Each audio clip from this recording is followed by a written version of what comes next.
आज वंदनीय राष्ट्रसंत तुकडोजी महाराजांची 114वी जयंती आहे.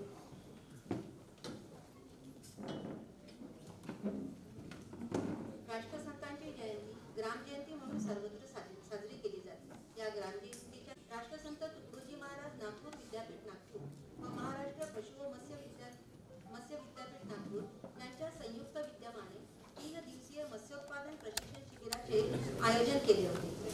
त्या शिबिराचा आज समारोप आहे. या शिबिराच्या यशस्वीतेसाठी सहाय्यक अधिष्ठाता Kavishwar sir, Belsare sir, Talwekar sir आणि राठोड सर यांचे सहकार्य लाभले. या कार्यक्रमाचे अध्यक्ष सन्माननीय डॉक्टर सुभाष चौधरी सर, कुलगुरू राष्ट्रसंत तुकडोजी महाराज नागपूर विद्यापीठ नागपूर, माननीय डॉक्टर संजय दुधे सर, प्रकुलगुरू राष्ट्रसंत तुकडोजी महाराज नागपूर विद्यापीठ नागपूर, डॉक्टर राजू उसे सर, कुलसचिव राष्ट्रसंत तुकडोजी महाराज नागपूर विद्यापीठ नागपूर, माननीय श्री राधेश्यामजी निमजे प्रमुख अतिथी, ग्रामगीताचार्य, सर्व विद्याशाखांचे अधिष्ठाता, तज्ञ मार्गदर्शक डॉक्टर प्रशांत तळवेकर सर, मत्स्य विज्ञान महाविद्यालय नागपूर, सर्व विभाग प्रमुख, प्राध्यापक वर्ग, विद्यापीठाचे सर्व कर्मचारी, गुरुदेव सेवा मंडळाचे सर्व पदाधिकारी, माननीय सरपंच व प्रशिक्षणार्थी या सर्वांची मी डॉक्टर विजयलक्ष्मी खोटे, वंदनीय राष्ट्रसंत तुकडोजी महाराज अध्यासन प्रमुख शब्दसुमनांनी स्वागत करते. मंचावरील सर्व मान्यवरांना मी विनंती करते की त्यांनी दीप प्रज्वलन व प्रतिमेला माल्यार्पण करावे.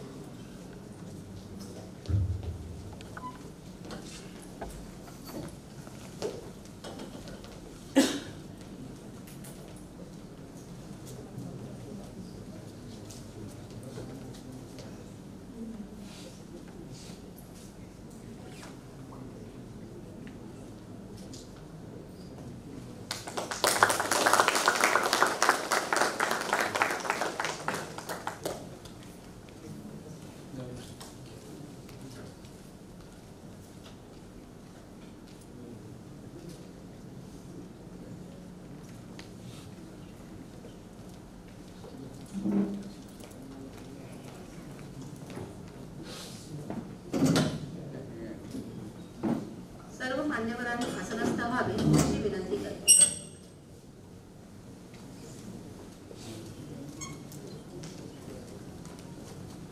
सर्व उपस्थितांना मी विनंती करते की त्यांनी विद्यापीठ गीत गायण्यासाठी आपापल्या स्थानावर उभे राहावे.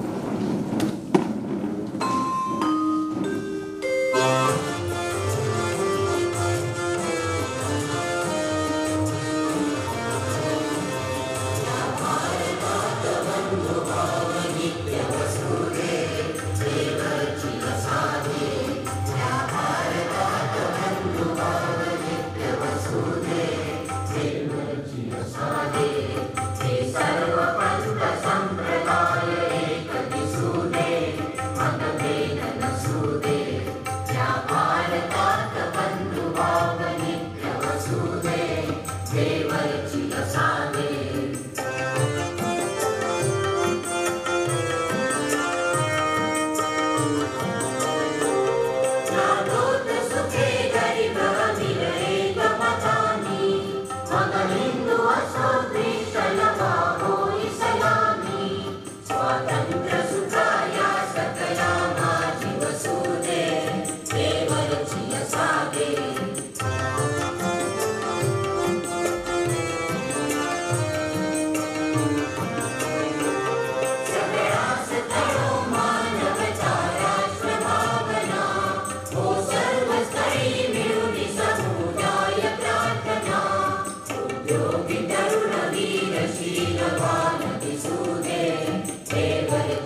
माननीय कुलगुरू सर यांना विनंती करते.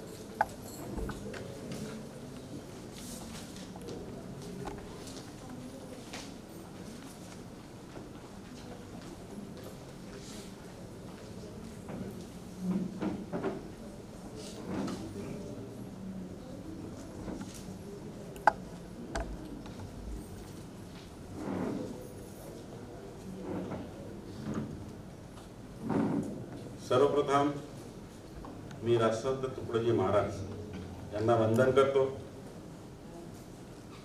आज आपल्याला माहित आहे, आज राष्ट्रसंत तुकडोजी महाराज यांची जयंती आहे आणि या जयंतीच्या निमित्ताने आपण सर्वजण एकत्र आलेलो आहे. आजच्या या जन्म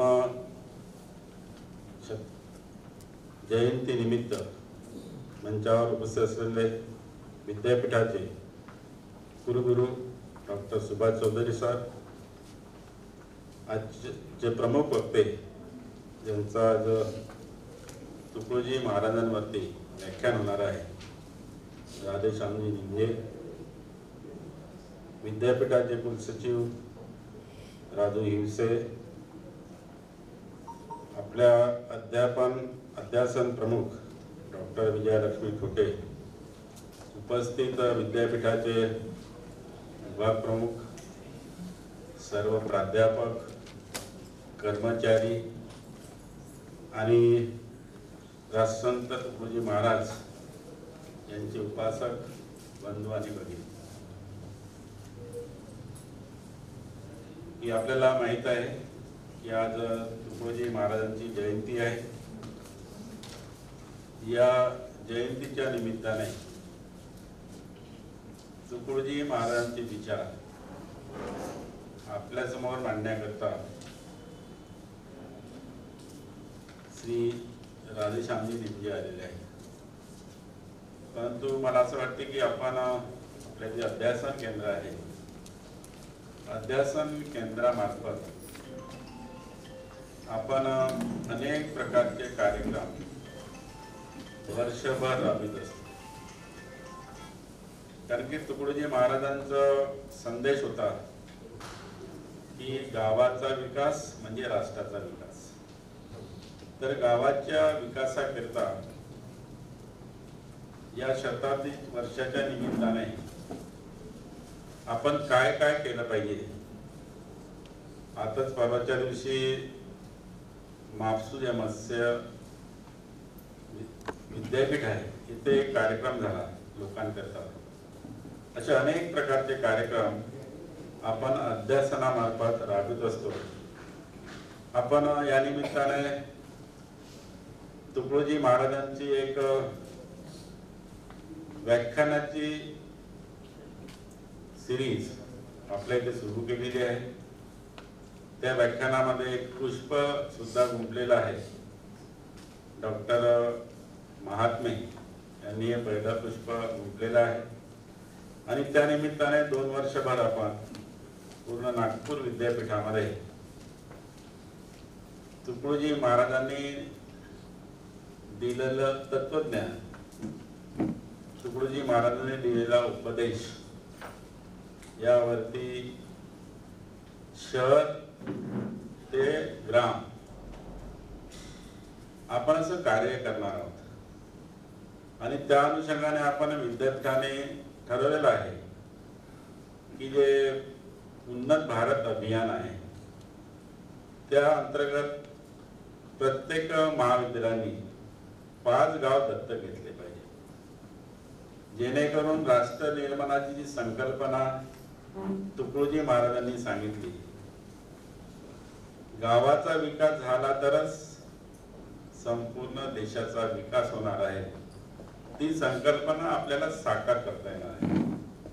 आणि ते कोण करणार आहे तर आपण इथे बसलेल्या सहित तर विद्यार्थ्यांपर्यंत गावागावामध्ये जाऊन राष्ट्रसंतांनी सांगितलेले तत्वज्ञान, राष्ट्रसंतांनी सांगितलेले कार्य हे आपल्याला करायचे आहे. आणि म्हणून त्या अनुषंगाने आपण अनेक कार्यक्रम हातात घेणार आहोत. आपल्याला सर्वांना हे कार्य करायचं आहे आणि त्या कार्यामध्ये राष्ट्रसंतांच्या अनुयायांनी सहभाग तर घेतलाच पाहिजे, पण समाजातल्या प्रत्येक घटकांनी त्यामध्ये जर सहभाग घेतला तर मला असं वाटतंय कुठे ना कुठेतरी राष्ट्रसंतांनी सांगितलेलं कार्य आपण पूर्णत्वाकडे नेताना दिसतोय असं म्हणता येईल. तर राष्ट्रसंतांच्या वरती बोलायचं झालं तर राष्ट्रसंतांवरती व्याख्यान करण्याकरता निंजे साहेब उपस्थित आहे. अधिक मी जर त्याच्यावरती जर बोललो तर आपल्याला त्यांनी मांडलेलं तत्वज्ञान राष्ट्रसंतांचं, त्यांनी मांडलेले विचार हे जर आपल्याला ऐकायचं असतील तर आपण निंजे साहेबांचे विचार ऐकून घेतले पाहिजे असं मला वाटतं. आपल्याला माहित आहे की राष्ट्रसंतांचं शिक्षण आहे फक्त 3ऱ्या वर्गापर्यंत. 3ऱ्या वर्गातच तुकडोजी महाराजांनी शाळा सोडली होती. 3ऱ्या वर्गातून शाळा सोडल्यानंतर आपला देशाचा एक सुपुत्र राष्ट्रसंत बनू शकतो हे त्यांच्या असलेल्या ज्ञानावरून लक्षात येते. त्यांना अध्यात्म मुखगत होतं.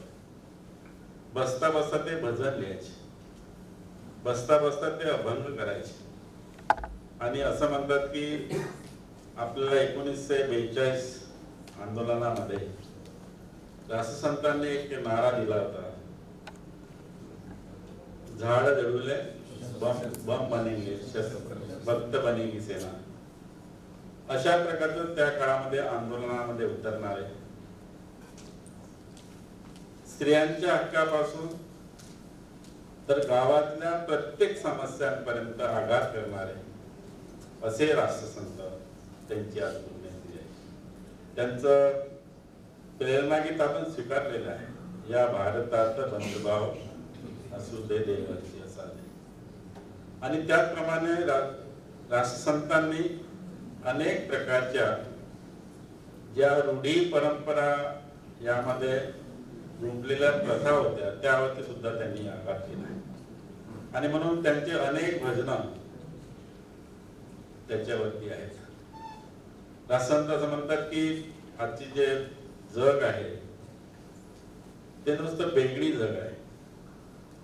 आणि म्हणून त्यांनी एक कविता लिहिली होती, या झोपडीत माझ्या, या झोपडीत इतकं सुख आहे तितकं महालामध्ये नाही, असं राष्ट्रसंतांनी सांगितलं होतं. आणि अनेक प्रकारची जी समाजातील वाईट प्रथा आहे, क्रूर प्रथा आहे त्यावर त्यांनी आघात केलेला होता. अशा प्रकारचे एक द्रष्टे, अशा प्रकारचे एक समाज सुधारक, जगामध्ये सर्व धर्म समभाव सांगणारे, लोकांमध्ये एक प्रेरणा जागृत करणारे महान संतांची आज जयंती आहे. या जयंतीच्या निमित्ताने मला असं वाटतंय आपण राष्ट्रसंतांना वंदन करूया आणि जे आलेले वक्ते आहे त्याचं व्याख्यान आपण ऐकूया असं मला वाटतंय. प्रास्ताविक करण्याकरता मला इथे प्राचार्य केलं त्याबद्दल मी आभार व्यक्त करतो आणि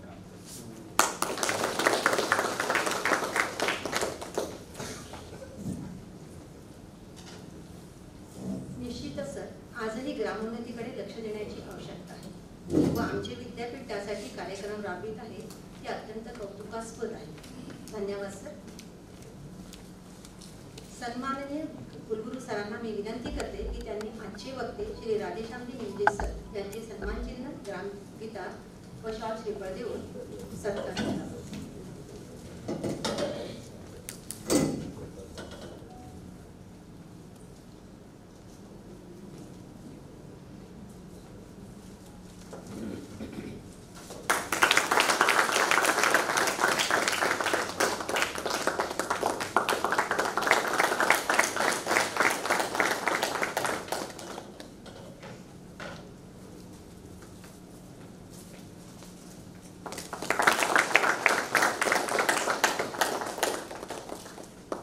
धन्यवाद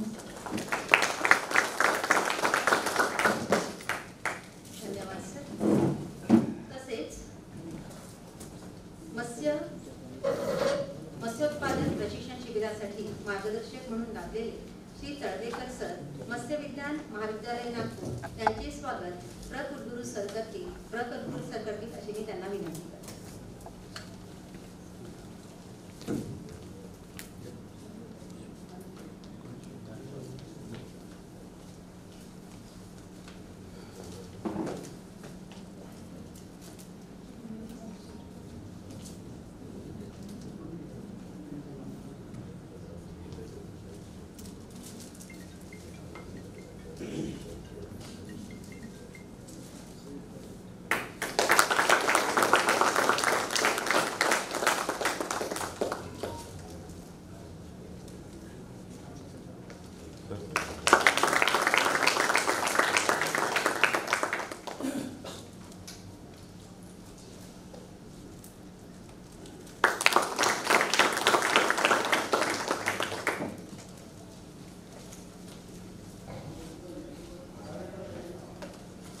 आजच्या व्याख्यानाचा विषय राष्ट्रसंतांच्या विचारांची आवश्यकता.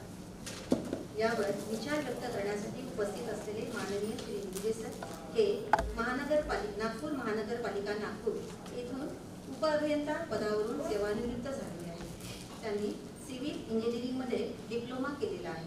ते ग्रामगीताचार्य आहेत. त्यांनी ग्रामगीता जीवन विकास परीक्षा विभाग गुरुकुंज आश्रम मोजरी येथे सन 2008 ते 2020 या कालावधीत परीक्षा नियंत्रक म्हणून काम केलेले आहे.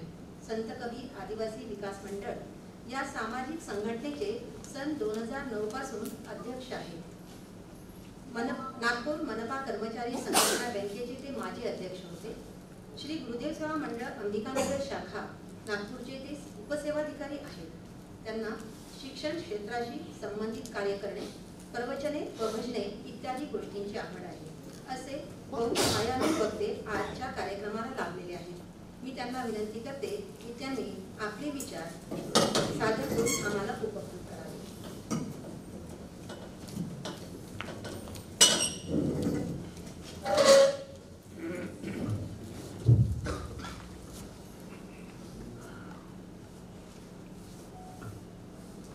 आजच्या कार्यक्रमाचे आणि राष्ट्रसंत तुकडोजी महाराज नागपूर विद्यापीठाचे सन्माननीय कुलगुरू डॉक्टर सुभाष चौधरी सर, प्रकुलगुरू शिक्षण क्षेत्रासोबत सामाजिक कार्यात रुची असणारे सन्माननीय संजय दुधे सर, कुलसचिव राजू हिवसे सर,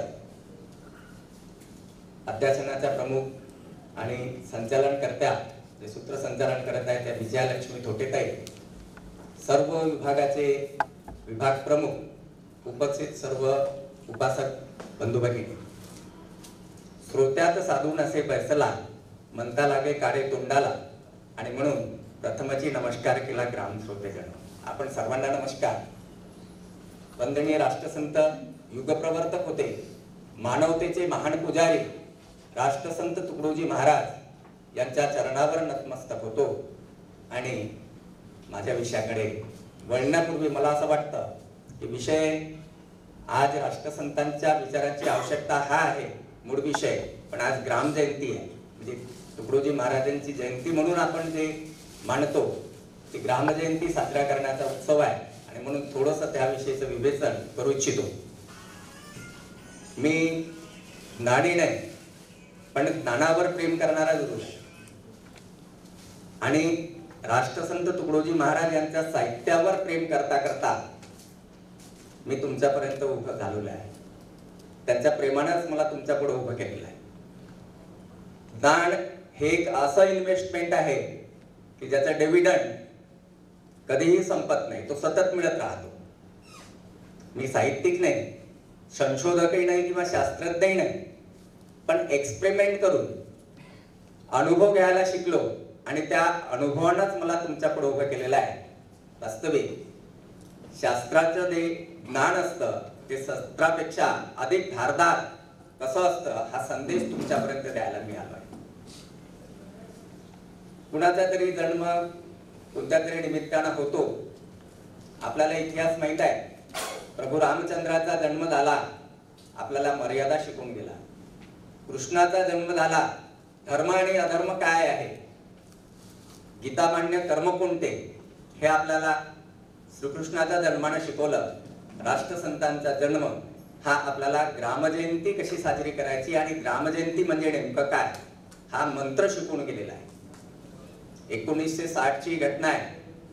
राष्ट्रसंत हे वानप्रस्थ आश्रमात जणू त्यांनी प्रवेश केला होता आणि प्रवेश करतानाच त्यांचे अनुयायी, कार्यकर्ते, प्रचारक मंडळी जी होती त्यांनी राष्ट्रसंतांना आग्रह केला की आपण तुमचा जन्मदिवस साजरा करूया. राष्ट्रसंतांनी त्याला नकार दिला. वास्तविकता जन्म मृत्यू दिन यासची पूजती, सर्व काळ स्मृती होत राहो, हा सिद्धांत राष्ट्रसंतांनीच मांडलेला आहे. आणि मूर्ती जयाची उपासावी, दयाची चरित्र कथा वाचावी, पुढे आपणही करीत जावी कामे तैसी, असा संदेश ग्रामगीतेतून राष्ट्रसंत आपल्याला देतात. राष्ट्रसंतांची जयंती असं म्हणून साजरी करण्यापेक्षा काहीतरी रचनात्मक कार्यक्रम करा, ग्रामोन्नतीचा मार्ग स्वीकारा, असा संदेश त्यांनी आपल्या प्रचारकांना, त्यांच्या अनुयायांनाही, कार्यकर्त्यांना दिला. आणि त्या दृष्टीनं मग लोकांपुढे त्यांचं काही फारसं चाललं नाही, त्यांचा आग्रह स्वीकारणं त्यांना भाग पडलं. आणि म्हणून माझी जयंती करण्यापेक्षा गावाची जयंती करा, म्हणजेच ग्राम जयंती करा, आणि ग्राम जयंतीच्या माध्यमातून गाव जागृत करा, असा संदेश राष्ट्रसंतांनी दिला. आणि तेव्हापासून ही ग्राम जयंती साजरी केली जात आहे. प्रत्येक गुरुदेव सेवा मंडळ, आधी यावलीला त्यांचा जन्म झाला आणि त्या दृष्टीनं यावलीला ग्राम जयंतीचा कार्यक्रम होतो. आणि नंतर सगळीकडे जे प्रमुख ठिकाणं आहे त्या ठिकाणीही आजच्या दिवशी म्हणजे 30 एप्रिलला ही ग्राम जयंती उत्सवाची सुरुवात होते. आणि नंतर जे फॉलोअर आहे ते सगळेजण हा उत्सव करायला लागतात. तर त्या दृष्टीनं एक गावाची रचना बदलावी, गावाचा विकास व्हावा, हा सिद्धांत राष्ट्रसंतांनी तुम्हाला सगळ्यांना दिलेला आहे. हा संदेश देताना ते ग्राम जयंतीचा मंत्र आपल्याला सांगतात की देशात समता नांदवा, ग्राम जयंतीचा मंत्र घ्यावं नवावा. त्यांनी विचार व्यक्त केलेले आहे. ही असमानता त्यांना कुठेतरी दिसली. गरिबांचं दुःख, दारिद्र्य, अज्ञान, अंधश्रद्धा, ह्या सगळ्या गोष्टी त्यांनी जवळून निरखून पाहिल्या होत्या. आणि जवळून पाहत असताना त्यांना हे लक्षात आलं की शहराचा फक्त उपयोगाकरताच फक्त खेडी निर्माण झाल्या आहेत का? खेड्याची रचना म्हणजे नुसतं अन्न पिकवणं आणि शहरवासियांना खुश ठेवणं एवढ्या करताच झालेली आहे का? हे राष्ट्रसंतांनी जेव्हा अनुभवलं, त्यांनी ग्रामगीतेतून एक सुंदर संदेश दिलेला आहे की कच्चा माल मातीचा व्हावे आणि पक्का होता तो चौपटीनं घ्यावे, मग ग्रामजन कैसे सुखी व्हावे. शेवटी ते उपाशी राहण्याची पाळी येते, म्हणजे पिकवणी ते उपाशी, असा संदेश राष्ट्रसंत आपल्याला ग्रामगीतेतून देतात. म्हणजे स्वतः कष्ट करणारा माणूस याला उपासमारीची पाळी येते, हा सिद्धांत, ही वेळ, आणि असं होऊ नये, अशी असमानता देशात राहू नये, या दृष्टीने राष्ट्रसंतांनी ग्रामजयंती करण्याचा सल्ला आपला अनुयायांना दिला. आणि तेव्हापासून हा उत्सव साजरा केला जातो. हा मंत्र देत असताना जगातील ज्या घडामोडी आहे, समाजात आपण पाहतो, आपलं हे विद्यापीठ आहे, शाळा कॉलेज, ज्याच्या माध्यमातून आपण लोकांना तयार करतो, तरुण निर्माण करतो, युवकांना कुठेतरी चालना देतो. पण जे समाजात शिकवलं जातं किंवा समाजात जे उपयोगी आहे ते शाळेत शिकवलं जात नाही, आणि शाळेत जे घडतं ते समाजात काही मिळत नाही, अशी एक स्थिती आहे. त्या दृष्टीने आपण जर विचार केला, मला एक लहानपणाची गोष्ट आठवते. लहानपणी आपण म्हणायचो, एरे एरे पावसा तुला देतो पैसा, पैसा झाला खोटा, पाऊस आला मोठा. आपण सगळेजण, आपल्यापैकी अनेक जण ग्रामीण भागात कुठेतरी त्यांचा संबंध राहिलेला आहे. आणि त्या दृष्टीनं आजी आजोबाला जर आपण विचारलं की का हो आजोबा हे गीत कशासाठी म्हणायचं, आजोबा आपल्याला शिकवायचे किंवा सांगायचे की लहान मुलांनी बाळा हे जर गीत म्हटलं तर देव त्यांच्यावर खुश होतो आणि शेवटी पाऊस येतो. पण अलीकडे आपण इंग्रजी शाळेत मुलं घालायला लागलो, कारण सध्याची परिस्थिती तशी आहे, स्पर्धेचं युग आहे. आणि त्या दृष्टीनं शाळेत आपल्याला शिकवलं जातं रेन रेन गो अवे. मग ही जी असमानता आहे, ही असमानता कशी घालवायची? पूर्वीच्या काळी एरे रे पावसा म्हणायचो आणि आता रेन रेन गो अवे असं म्हणायला आपण शिकतो. कुठंतरी सिद्धांत मूळ रूपाला पारखा होत चाललेला आहे असंच आपल्याला दिसून येतं. आणि त्या दृष्टीनं राष्ट्रसंत आपल्याला सांगतात आहे की उठा उठा श्रीमंतांनो, अधिकाऱ्यांनो, पंडितांनो, हाक आली क्रांतीची. आता ही क्रांतीची वाट गावागावाशी जागवा, भेदभाव समूळ मिटवा, उजळा ग्रामोन्नतीचा दिवा तुकड्या म्हणे. हा संदेश राष्ट्रसंतांनी दिला. ग्राम जयंतीचा मंत्र देताना ते सांगतात की एकाच्या महालात फुलता ती बागा, दुसऱ्यास धड नाही राहण्यास जागा, अन्नासाठी फिरतो नागवा, ग्राम जयंतीचा मंत्र घ्याव नवा. क्रांतीची ही लाट गावात आली, सत्यास प्रेमास न्यायास व्याली, राखा तिच्या वैभवा, ग्राम जयंतीचा मंत्र घ्याव नवा. तुदास तुकड्या विनवून सांगे, बैसू चला सर्व एकाची रांगे, निज धर्म तत्व जागवा. आता हा निज धर्म तत्व कोणता ते आपल्याला जागवायचा आहे आणि तो कसा आपण जागृत करणार या दृष्टीनं हा उत्सव साजरा करायचा आहे. अनायास आपण या विद्यापीठात काम करतो. माननीय कुलगुरू साहेबांनी सांगितलं की राष्ट्रसंत फार कमी शिकलेले होते. शिक्षण महत्वाचं नसतं.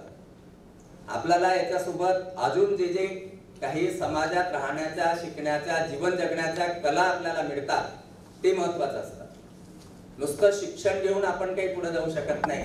त्याबरोबर इतरही गोष्टीची आवश्यकता आहे आणि म्हणून राष्ट्रसंतांनी जे काही विचार सांगितले त्या विचाराची आज नितांत गरज आहे असं मला वाटतं. आणि त्या दृष्टीनं आपण ग्रामगीता असो किंवा राष्ट्रसंतांचं साहित्य असो अनेक गोष्टी सांगितल्या, पण सर्वच्या सर्व गोष्टी आपण या ठिकाणी आता चर्चा करू शकणार नाही. आणि त्या दृष्टीने सांगतो की विद्यापीठाचं जे गीत आहे की नांदेव सुखे गरीब अमीर एक मतानी, मग हिंदू असो ख्रिश्चन वा हो इस्लामी, स्वातंत्र्य सुखा या सकला माझी वसुते, ते वरची असा दे. हा वरदान मागत असताना आपण ती आठवण करायला पाहिजे. आपण सगळ्यांना माहित असेल किंवा ऐकवात असेल, खोप्यामध्ये खोप्या सुगरणीचा चांगला आणि एका पिलासाठी तिने जीव झाडाले टांगला, असं म्हणणारी बहिणाबाई शिक्षित नव्हतीच, पण तिच्या कविता आपण एम.ए. ला अभ्यासतो. अण्णाभाऊ साठे यांचे रशियात केंद्र आहे, ते फार शिकलेले नव्हतेच. राष्ट्रसंत तुकडोजी महाराज इयत्ता 4थी पर्यंत प्राथमिक शिकले, स्वतः चालते बोलते ते विद्यापीठ होते आणि त्यांच्या नावावर नागपूर सारख्या शहराला हे विद्यापीठ मिळावं हे तुमचं आमच्यासाठी सगळ्यांसाठी भाग्याची गोष्ट आहे.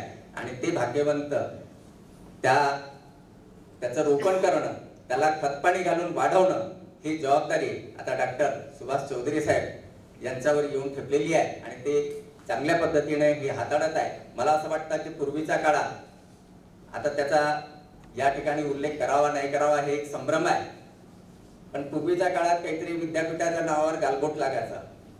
पण मला असं आठवतं की जेव्हापासून राष्ट्रसंत तुकडोजी महाराज यांचं नाव नागपूर विद्यापीठाला मिळालं तेव्हापासून दिवसेंदिवस या विद्यापीठाची प्रगतीच येते आणि कुठल्याही अनुचित घटना या ठिकाणी देत नाही. ते बळ तुम्हा आम्हा सगळ्यांना या निमित्तानं मिळो ही सदिच्छा या ठिकाणी व्यक्त करतो. आणि माझा जो मूळ विषय आहे की आज राष्ट्रसंतांच्या विचारांची आपल्याला आवश्यकता आहे त्या विषयाकडे वळतो. खरं तर ग्रामगीतेत राष्ट्रसंतांनी अनेक विषयावर प्रकाश टाकला आहे. जन्मापासून मरेपर्यंत आणि दिवसापासून रात्रीपर्यंत ज्या काही घटना घडतात, जे जे घडतं ते संपूर्ण राष्ट्रसंतांच्या साहित्यात कुठंतरी वाचायला मिळतं. पण आपण खूप सर्वच विषयावर बोलू शकणार नाही, ते वेळेअभावी शक्य होणार नाही. आणि म्हणून हे विद्यापीठात कार्यक्रम असल्यामुळे आपण त्याच्यातले शिक्षण हा एक विषय, शिक्षण, संस्कार आणि सेवा हे इंग्रजी मुळाक्षराच्या यस पासून होणारे अक्षरावर प्रकाश टाकू, त्यावर चर्चा करू. आणि त्यानंतर जसं आज सकाळी एक दिलगिरी व्यक्त करतो की थोडासा विलंब आम्हाला यायला झाला. दुर्दैव सेवा मंडळाची पद्धत अशी आहे की नियोजित वेळेपूर्वी येणं, ह्या गोष्टी शिकवल्या जातात. ते तत्वज्ञान कुठेही जोपासू नये म्हणजे सुटता कामा नये, पण निसर्गापुढे कोणाचं चालत नाही. संकट येतात, त्याच्यातून मार्ग काढायचे असतात. संकट आलं तरी त्याच्यातून कसा मार्ग शोधायचा, आणि वेळेवर जवळपास 10 वाजून 2 मिनिटांनी आम्ही या ठिकाणी प्रवेश केला. नाहीतर त्याच्या पूर्वीच येणं अपेक्षित होतं, आमची तशी तयारी होती, पण निसर्गापुढे कोणाचं काही चाललं नाही. अशी संकट आपल्या जीवनात येतात. मग ते शिक्षण क्षेत्र असो, एखादं संस्काराचं काम असो, किंवा सेवावृत्ती आपल्यामध्ये असो, अशा प्रत्येक ठिकाणी संकट येतात. ह्या 3 विषयावर आपण सर्वांशी हितगुज साधावा असं मला वाटतं. पहिला विषय घेऊ आपण शिक्षण. शिक्षणाविषयी राष्ट्रसंतांनी अनेक गोष्टी सांगितल्या. जीवन शिक्षण, विद्यार्थी धर्म असला की जीवन आणि शिक्षण यांची सांगड घालावं असं राष्ट्रसंत आपल्याला ग्रामगीतेतून सांगतात. वास्तविकता शिक्षण ही ईश्वराची भक्ती आहे, आणि ही ईश्वर भक्ती आपल्या हातून घडावी. कारण आपण अनेक जण शिक्षण क्षेत्रात काम करतो. त्या शिक्षण क्षेत्राची ही भक्ती, ईश्वर भक्ती समजून आपल्या हातून घडावी. विद्या मंदिर म्हटलं की विद्या मंदिरचं नाव रूपाला आलं पाहिजे. विद्येचं मंदिर म्हणजे या मंदिरात जो विद्यार्थी आहे त्याला जसं टाकीचे घाव सोसल्याशिवाय देवपण येत नाही, असं आपण त्याला कसं घडवू शकू याचा विचार जर शिक्षण क्षेत्रात झाला तर शिक्षकांनी फार मोठी देशाची सेवा केली असंच त्याचा अर्थ होईल. शिक्षण क्षेत्रासोबतच नुसतं शिक्षकांनी हे काम करावं आणि बाकीच्यांनी करू नये, पालकांनी करू नये असं नाही. राष्ट्रसंत ग्रामगीतेतून सांगतात आहे की वडिलांनी मुलगा नाही शिकवला तोही पापाचा भागीदार झाला. जैसे जन्म देणे कर्तव्यात आला तसे शिक्षण देणे अगत्याचे. शिक्षण देणं ही जबाबदारी पालकांची सुद्धा आहे. आता पालकांनी काय करावं? पालकांसाठी इंग्रजीत सुंदर शब्द आहे पॅरेंट्स, आणि या पॅरेंट्स मधले अक्षर बघा. पहिला अक्षर आहे पी. पी म्हणजे पोटेन्शियल. मुलामध्ये क्षमता आहे की नाही हे आपण आधी तपासून घेतलं पाहिजे. त्याच्यामध्ये क्षमता असेल त्याला त्याच दिशेमध्ये प्रोत्साहित केलं पाहिजे.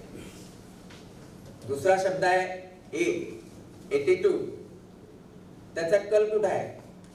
तो सायन्स मध्ये प्रवेश घेतो, कॉमर्स मध्ये प्रवेश घेतो, की आर्ट मध्ये प्रवेश घेतो, त्याला कुठली रुची आहे, त्याचा कल कोणीकडे आहे हे पालकांनी समजून घेतलं पाहिजे आणि त्या ठिकाणी त्याला प्रोत्साहित करायला पाहिजे. तिसरा शब्द आहे आर. आर म्हणजे रिस्पॉन्सिबिलिटी. आता मुलांना असं होतं, कॉलेज मधली ही मुलं याच्यापासून दूर नाही की त्यांना आजी सकाळ झाली, तुझा कॉलेज आहे, तुझी शाळा आहे असं त्याला उठवा लागतं. ही शोकांतिक आहे.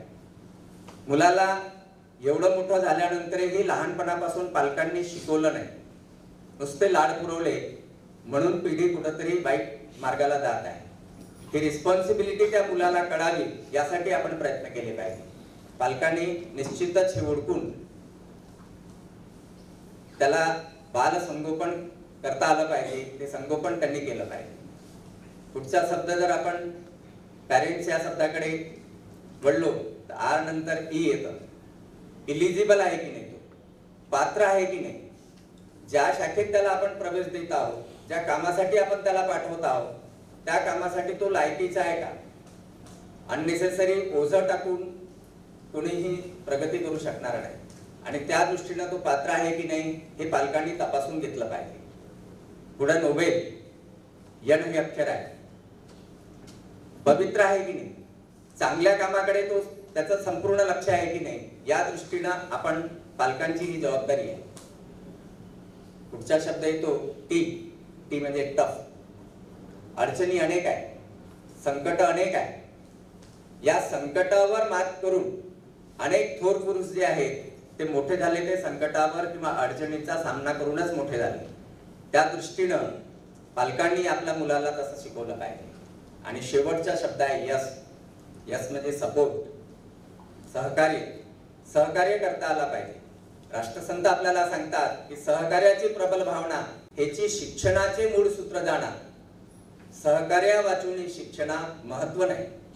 शिक्षण क्षेत्र असलं तरी त्यामध्ये एकामेका सहाय्य करू, अवघे करू सुपंत ही प्रणाली आपल्यामधून जागृत व्हावी हा संदेश राष्ट्रसंतांनी आपल्याला दिलेला आहे. या शिक्षणासोबतच आजकाल प्रत्येक पालकांचं लक्ष हे कुठंतरी माझा मुलगा अतिशय मोठा आणि तोही लवकर व्हावा हे ध्येय ठरवून घेतलेलं असतं. प्रमाणपत्राच्या प्राप्तीलाच लोक आजकाल महत्व देतात. जास्त गुण मिळाले की तो हुशार आणि कमी गुण मिळाले की मग तो काही प्रगती करू शकणार नाही, अशी विचारधारा अलीकडे निर्माण झालेली आहे. या विचारधारेनुसार एक गोष्ट मला आठवते. साधारणतः वर्गात समोरच्या बाकावर जे बसलेले असतात ना, समोरच्या बाकावर हुशार विद्यार्थी बसतात. साधारणतः 90% किंवा त्यावर गुण घेणारे. अलीकडच्या काळानुसार सांगतो, पूर्वीच्या काळी 60-70 गुण घेतले म्हणजे तो चांगला किंवा हुशार विद्यार्थी असं गणलं जात होतं. पण आजकाल ती स्थिती राहिली नाही. 90% किंवा त्यापेक्षा जास्त गुण मिळवलेला विद्यार्थी साधारणतः समोर बसतात, ते लक्ष देतात, अभ्यासही करतात, त्यांचं लक्ष त्याच ठिकाणी असतं. मधल्या भागावर बसणारे जे विद्यार्थी असतात ते साधारणतः 70 ते 80, 75 या टक्क्यावर गुण घेणारे साधारणतः असतात, ते मध्ये बसतात. आणि शेवटी भोकंपट्टी करणारे, टवाळक्या करणारे असे विद्यार्थी शेवटी प्रत्येक क्लासमध्ये आपण अनुभव घ्या, ते मागच बसणं पसंत करतात. समोर येऊन समोरच्या बाकावर कधी बसत नाही. असे एका शाळेतली ही गोष्ट आहे, ती आपल्याकडली नाही. एका वर्गात 3 विद्यार्थी होते. 3 विद्यार्थ्यांपैकी हुशार विद्यार्थी जो 90% किंवा त्यापेक्षा जास्त गुण घेणारा होता, त्यांच्या वडिलांना, पालकांना असं वाटायचं की हा विद्यार्थ्यांनी खूप अभ्यास करावा, अभ्यासात मन लावावं आणि समोर भविष्यात जाऊन इंजिनियर व्हावं. मुलांना त्या दृष्टीनं प्रगती केली.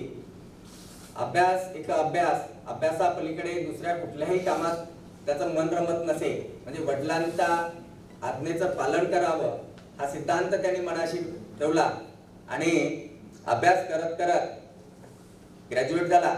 ग्रॅज्युएट झाल्यानंतर कुठेतरी जिल्हा परिषद मध्ये जागा निघाली, तर जिल्हा परिषद मध्ये त्यांनी अर्ज केला, त्या ठिकाणी त्याची निवड झाली आणि शेवटी तो इंजिनियर झालाच. त्याच वर्गातील दुसरा विद्यार्थी साधारणतः 70 ते 80% गुण घेणारा होता. त्याचा कल अभ्यासाव्यतिरिक्त इतरही गोष्टीकडे असायचा. समाजात काय घडतं हे तो निरखून बघायचा. स्पर्धा परीक्षा, जनरल नॉलेज अशा गोष्टीकडे त्याचा कल होता. हा विद्यार्थी ग्रॅज्युएट झाल्यानंतर लगेच नोकरी शोधत बसला नाही किंवा पालकांनी तसा आग्रह धरला नाही.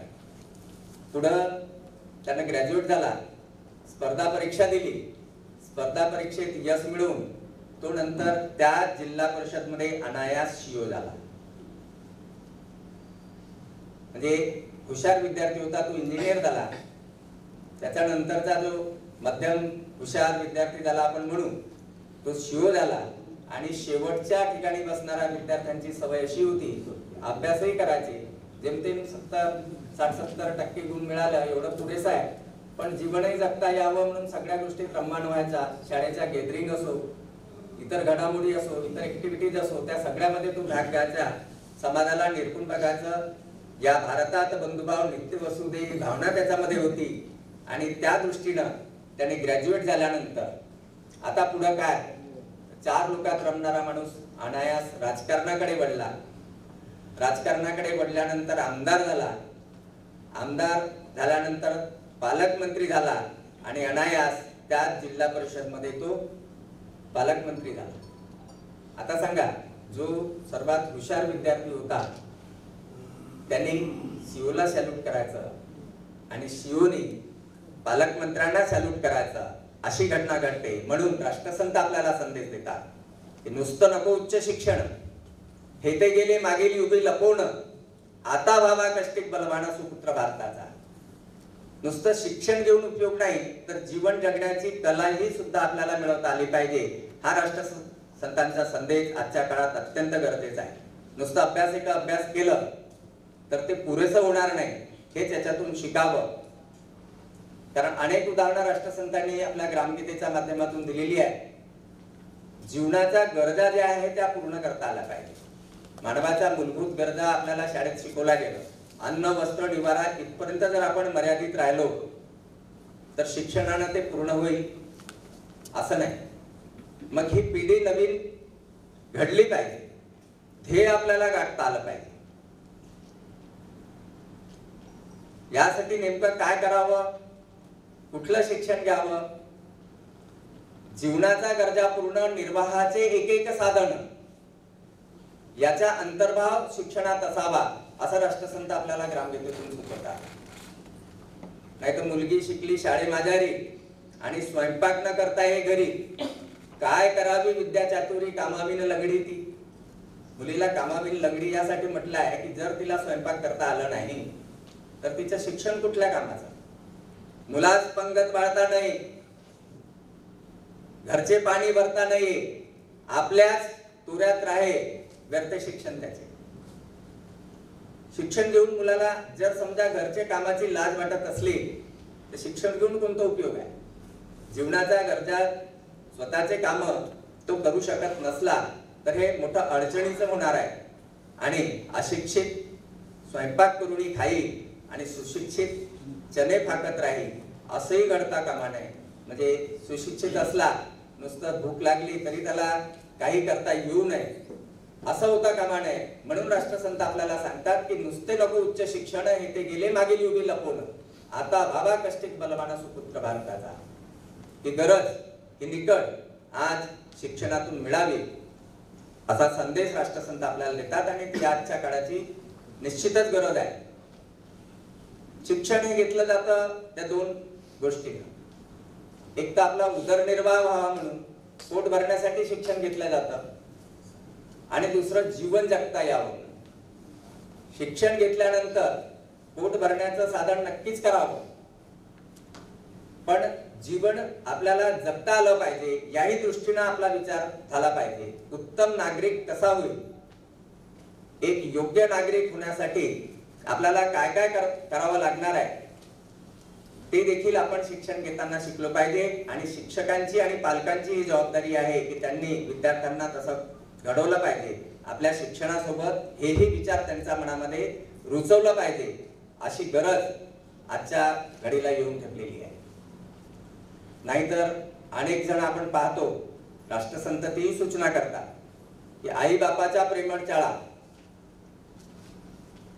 आई बाप अतिशय लाड करतात. मुलांकडे लक्ष देण्यापेक्षा किंवा तो एक चांगला नागरिक बनावा या गोष्टीकडे कुठेतरी त्यांचा कल राहत नाही आणि नुसतं लाड पुरवण्याचं काम करतात. मग राष्ट्रसंत सूचना ही देतात आहे की मुलगा होतो ठोम्या भोपळा अति लाडाने निकामी. अलीकडची पिढी पहा, या ठिकाणी या मध्ये 50च्या वर बसणारे वयाचे जे लोक आहेत त्यांना जुना इतिहास माहित आहे किंवा त्यांच्या काळातल्या घटना माहित आहे. 50 त्यांनी गाठलेली आहेत ते आणि 50 पेक्षा कमी असणारी पिढी, ह्या दोन गोष्टीची आपण तुलना जर केली तर त्यांनी 50 गाठली आहे. त्यांचं लहानपण त्यांनी आठवावं. लहानपणी आई वडील त्यांना एखादी वस्तूची मागणी केली की सरळ नाही म्हणायचे. लहानपणी आपण आग्रह करत नव्हतो.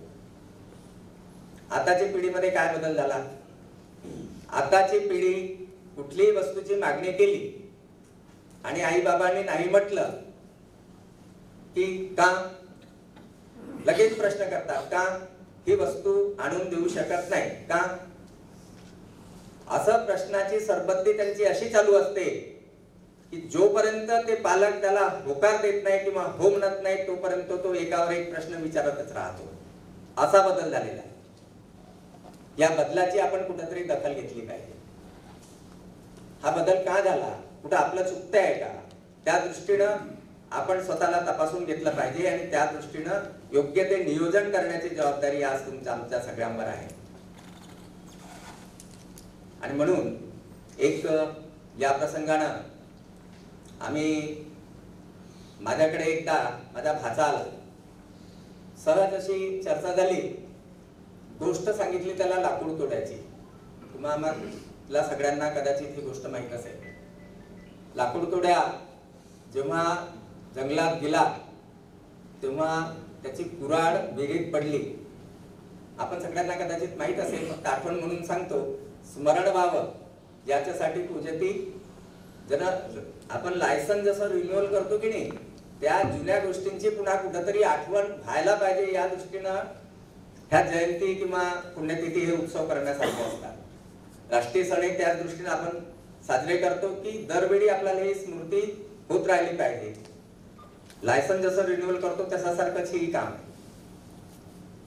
होतं काय, लाकूड तोड्याची गोष्ट जेव्हा मी भाच्याला सांगितली तेव्हा त्याला सांगितलं की एक गृहस्थ होता लाकूड तोड्या, तो जंगलात गेला, त्याची विहीर कुऱ्हाडात पडली, त्याची कुऱ्हाड विहिरीत पडली. सॉरी, शिव पार्वती हे कुठेतरी मार्गक्रमण करत होते. तो शिव पार्वतीचा भक्त होता, महादेवाचा भक्त, हर हर महादेव. कुऱ्हाड पडल्यानंतर तो रडत बसला. देवानं पाहिलं, पार्वतीने त्यांना सुचवलं की तुमचा भक्त रडत आहे, तुमचा भक्त रडत आहे, तर चला आपण त्याची परीक्षा घेऊया, तो किती प्रामाणिक भक्त आहे. म्हणून देव आले, शिव पार्वती दोघेही आले आणि त्यांनी त्या लाकूड तोड्याला का रडतोय कारण विचारलं. त्यांनी कारण सांगितल्यानंतर देवाने विहिरीत उडी घेतली, सोन्याची कुऱ्हाड काढून दिली. सोन्याची कुऱ्हाड काढल्यानंतर ती लाकूड तोड्याला विचारली, त्यांना सांगितले की ही माझी कुऱ्हाड नव्हे. नंतर चांदीची काढून दिली, तीही माझी नाही. म्हणून त्यांनी सांगितलं, शेवटी त्यांची ओरिजिनल लोखंडाची कुऱ्हाड काढून दिल्यानंतर त्यांनी ते स्वीकारलं की हीच माझी कुऱ्हाड आहे. म्हणजे असं प्रामाणिकपणा पूर्वी होता. आताची पिढी फार अपडेट झाली, एक पाऊल पुढेच विचार करते. मग भाच्याने आम्हाला सांगितलं की मामा म्हणे अशी गोष्ट नाहीये की तुमच्या काळाची गोष्ट असेल, आताच्या काळात असं होत नाही. आताच्या काळात नेमकं काय होतं, मी कुतूहलाने त्याला विचारलं. ही गोष्ट अशी आहे म्हणे की एक गृहस्थ होता, लाकूड तोड्याचाच मुलगा, त्याचं लग्न बिग्न झालं, मोठ्या आनंदाने राहत होता. लाकूड तोडायला तो एक दिवस बायको सोबत गेला आणि जंगलात गेल्यानंतर त्या विहिरीत त्याची बायकोच पडली. मग तो रडत बसला. रडत बसल्यानंतर आजकालचे देवही थोडस जुन्या काळप्रमाणे भ्रमण करत नसतील, ते हेलिकॉप्टरनं गेले. शिव पार्वती हेलिकॉप्टरनं फिरत होते. पार्वती शिवांना म्हणाली की तुमचा भक्त रडत आहे, चला बघूया, आपण त्यांची परीक्षा घेऊया. जेव्हा ते पृथ्वीवर आले आणि त्याला विचारलं त्या मुलाला की का बरं रडतोय, बायको पाण्यात पडली म्हणून रडत असल्याचं त्यांनी सांगितलं. देवाने विहिरीत उडी घेतली आणि तिथून राणी मुखर्जी काढून दिली. राणी मुखर्जी काढल्यानंतर त्याला विचारलं, हीच तुझी बायको का? त्यानं पटकन हो म्हटलं. एवढी पिढी अपडेट झाली. आता देवाने विचारलं, का तुझे वाडवडील जे होते त्यांच्यामध्ये लेखा एवढा प्रामाणिकपणा होता की त्यांनी लोखंडी कुऱ्हाड काढून दिली, तेव्हाच त्यांनी माझी कुऱ्हाड आहे असं प्रामाणिकपणा सांगितलं. आणि तुझी बायको ओरिजिनल नसूनही तू राणी मुखर्जीला स्वतःची बायको म्हणून म्हणतो आणि हो म्हणतो. त्याने सांगितलं देवाला की देवा, मी माझ्या पूर्वजांपेक्षा जास्त प्रामाणिक आहे.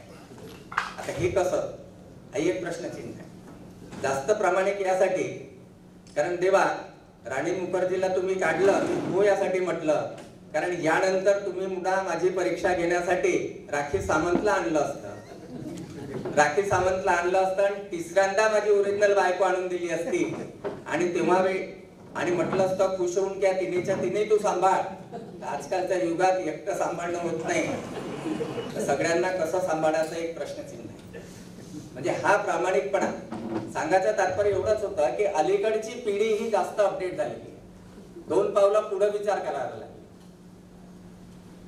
मग यासाठी आपलं ध्येय नसतं, आपण त्यांना शिकवलं नसतं, शाळा कॉलेजमधून दिलं जाणारं शिक्षण आणि पालकांची जबाबदारी कुठेतरी नीट पाळल्या जात नाही आणि त्या दृष्टीनं असं घडतं. आणि म्हणून ध्येय हे निश्चित असलं पाहिजे. पूर्वी ध्येय खूप जास्त होती, अलीकडे खूप कमी झालेली आहे. पहिले काय होतं की ग्रॅज्युएट लोक व्हायचे कमी आणि नोकरीच्या संधी खूप राहायच्या. अलीकडे असं झालं आहे की ग्रॅज्युएट खूप होतात, नोकरीच्या संधी त्या मनानं खूप कमी आहे. ही वास्तविकता आहे. आता हे असं झाल्यानंतर शिक्षण कशासाठी? लोक शिक्षण फक्त घेण्याचा उद्देश पगार कमवणं, नोकरी मिळवणं, म्हणजे साडी, माडी आणि गाडी या 3 गोष्टीसाठी फक्त शिक्षणाचा कल लोकांचा राहिलेला आहे. म्हणून राष्ट्रसंत आपल्याला सावध करतायत आहे की ह्या सगळ्या गोष्टीपासून आपण सावध व्हायला पाहिजे आणि शिक्षणासोबत जीवनाच्या ज्या गरजा पूर्ण करणारं शिक्षण आहे. आपल्याला मानव म्हणून निर्मित होण्यासाठी, एक चांगला नागरिक बनण्यासाठी ज्या ज्या गोष्टी आवश्यक आहेत त्या दृष्टीने आपलं कल असायला पाहिजे. म्हणजे शेवटी पालकमंत्री होण्याचं आपण स्वीकारावं का ही एक चिंतेची बाब आलेली आहे. ते आपण आता करावं काय शिक्षणामध्ये हा विचार करण्याची गरज आलेली आहे. आणि म्हणून राष्ट्रसंतांनी जे सुंदर संदेश या जीवन शिक्षणासाठी दिलेला आहे की जीवन आणि शिक्षण यांची सांगड विद्यार्थ्यांनी घालावी आणि असा विद्यार्थी आपण घडवून आणावा, हे कर्तव्य तुमचं आमच्यावर म्हटलेलं आहे. ते कर्तव्य करण्याची प्रेरणा राष्ट्रसंतांची ही जी जयंती आहे, ग्राम जयंती, ती आपल्याला मिळवून देऊ ही सदिच्छा या शिक्षणाच्या निमित्ताने व्यक्त करतो. दुसरा विषय मी सांगितला होता तो संस्कार. माणसाच्या जीवनात संस्काराचं फार महत्व आहे. संस्कार आपसुकच घडत नाही. संस्कार घडवण्यासाठी राष्ट्रसंतांनी आपल्याला हे सांगितलंय. ग्रामगीतेतील 2रा अध्यायात ते म्हणतात की मानव पशु योनीतून आला, नराचे नारायण होणे त्याला, यासाठी संस्कार देऊन सावरला क्रमाक्रमाने. मानवाची उत्पत्ती आपण इतिहासात शिकलो. आदिमानव होता. आदिमानव नंतर होमो हॅबिलस म्हणजे खरवळणे एवढंच त्यांचं काम. नंतर होमो इरेक्टस म्हणजे पाठीचा कणा असलेला मानव. त्याच्यानंतर निअँडरथल मानव. नंतर होमोसेपियन म्हणजे शेतीबिती करायला लागला. आणि त्याच्यानंतरचा बुद्धिमान माणूस, प्रगत मानव निर्माण झाला. अशी उत्क्रांती एक सूक्ष्म प्राण्यापासून, एक पेशी प्राण्यापासून मानवाची उत्पत्ती झाली असं इतिहास आपल्याला शिकवतो. मग प्रगत मानवाची निर्मिती झाली. आता अलीकडच्या काळात प्रगत माणूसच निर्माण होत आहे. मग हा प्रगत माणसांचे काम कोणतं, त्यांनी काय साध्य करावं. राष्ट्रसंत आपल्याला सूचना देतात आहे की ईश्वरे जग केली निर्माण, त्याचे कार्य अजूनही अपूर्ण, ते करावया पूर्ण सुबुद्धी दिली मानवा.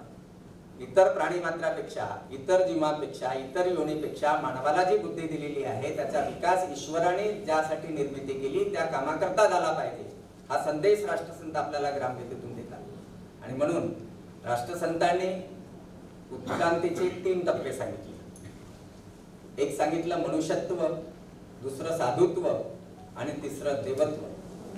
आता याच्यात काय, सत्य आणि असत्य ही ओळखण्याची, म्हणजे सत्याचा आपण पाठपुरावा करायला पाहिजे आणि असत्याचा आपण प्रतिकार करायला पाहिजे. एवढं जरी आपण शिकलो की आपल्यामध्ये माणुसकी निर्माण होते. आणि ही माणुसकी निर्माण झाली म्हणजे मनुष्यत्व माणसाला प्राप्त होतं. त्या पलीकडे सद्विवेक, विवेक बुद्धीनं आपली धारणा सत्कर्माकडे वळायला लागली.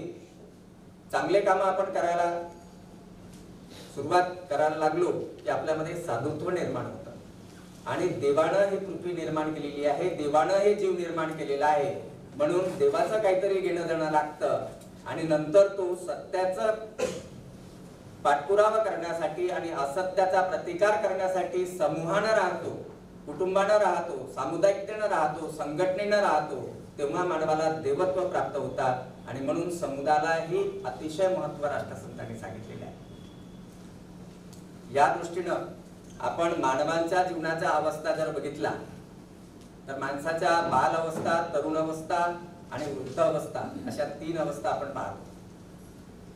कृती आणि विचार ह्या 2 गोष्टीचा जर विचार आपण केला तर बाल अवस्थेत आपल्याला फक्त कृती करता येते.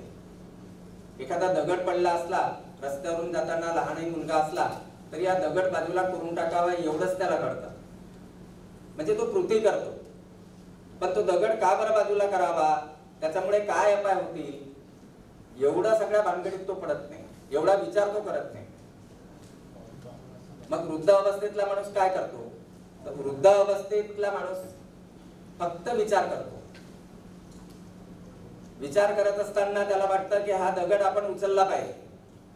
हा दगड उचलून जर ठेवला तर याच्यामुळे नाही ठेवला तर अपघात होऊ शकतो, कोणीतरी येऊन इथं पडेल. आणि म्हणून तो जेव्हा वागतो, तो दगड बाजूला करायला, तेव्हा त्याची कंबर साथ देत नाही, वागता येत नाही, त्याच्यामुळे तो कृती करू शकत नाही.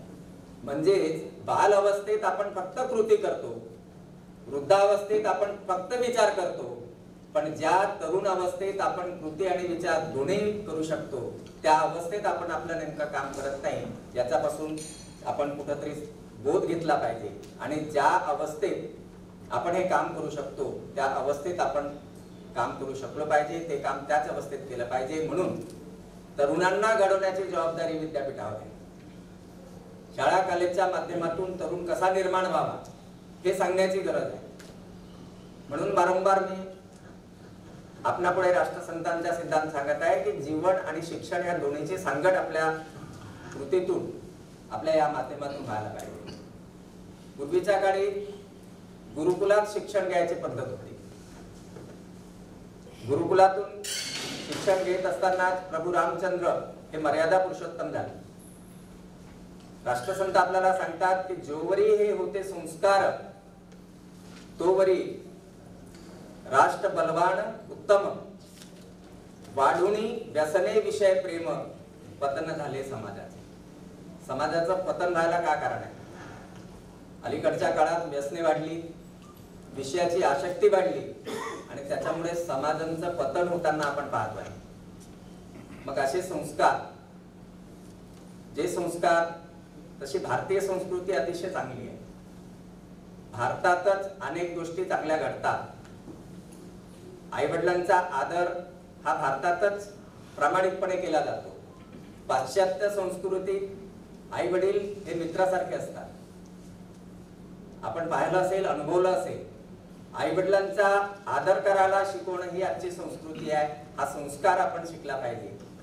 म्हणजे पूर्वी यासाठी होते संस्कार.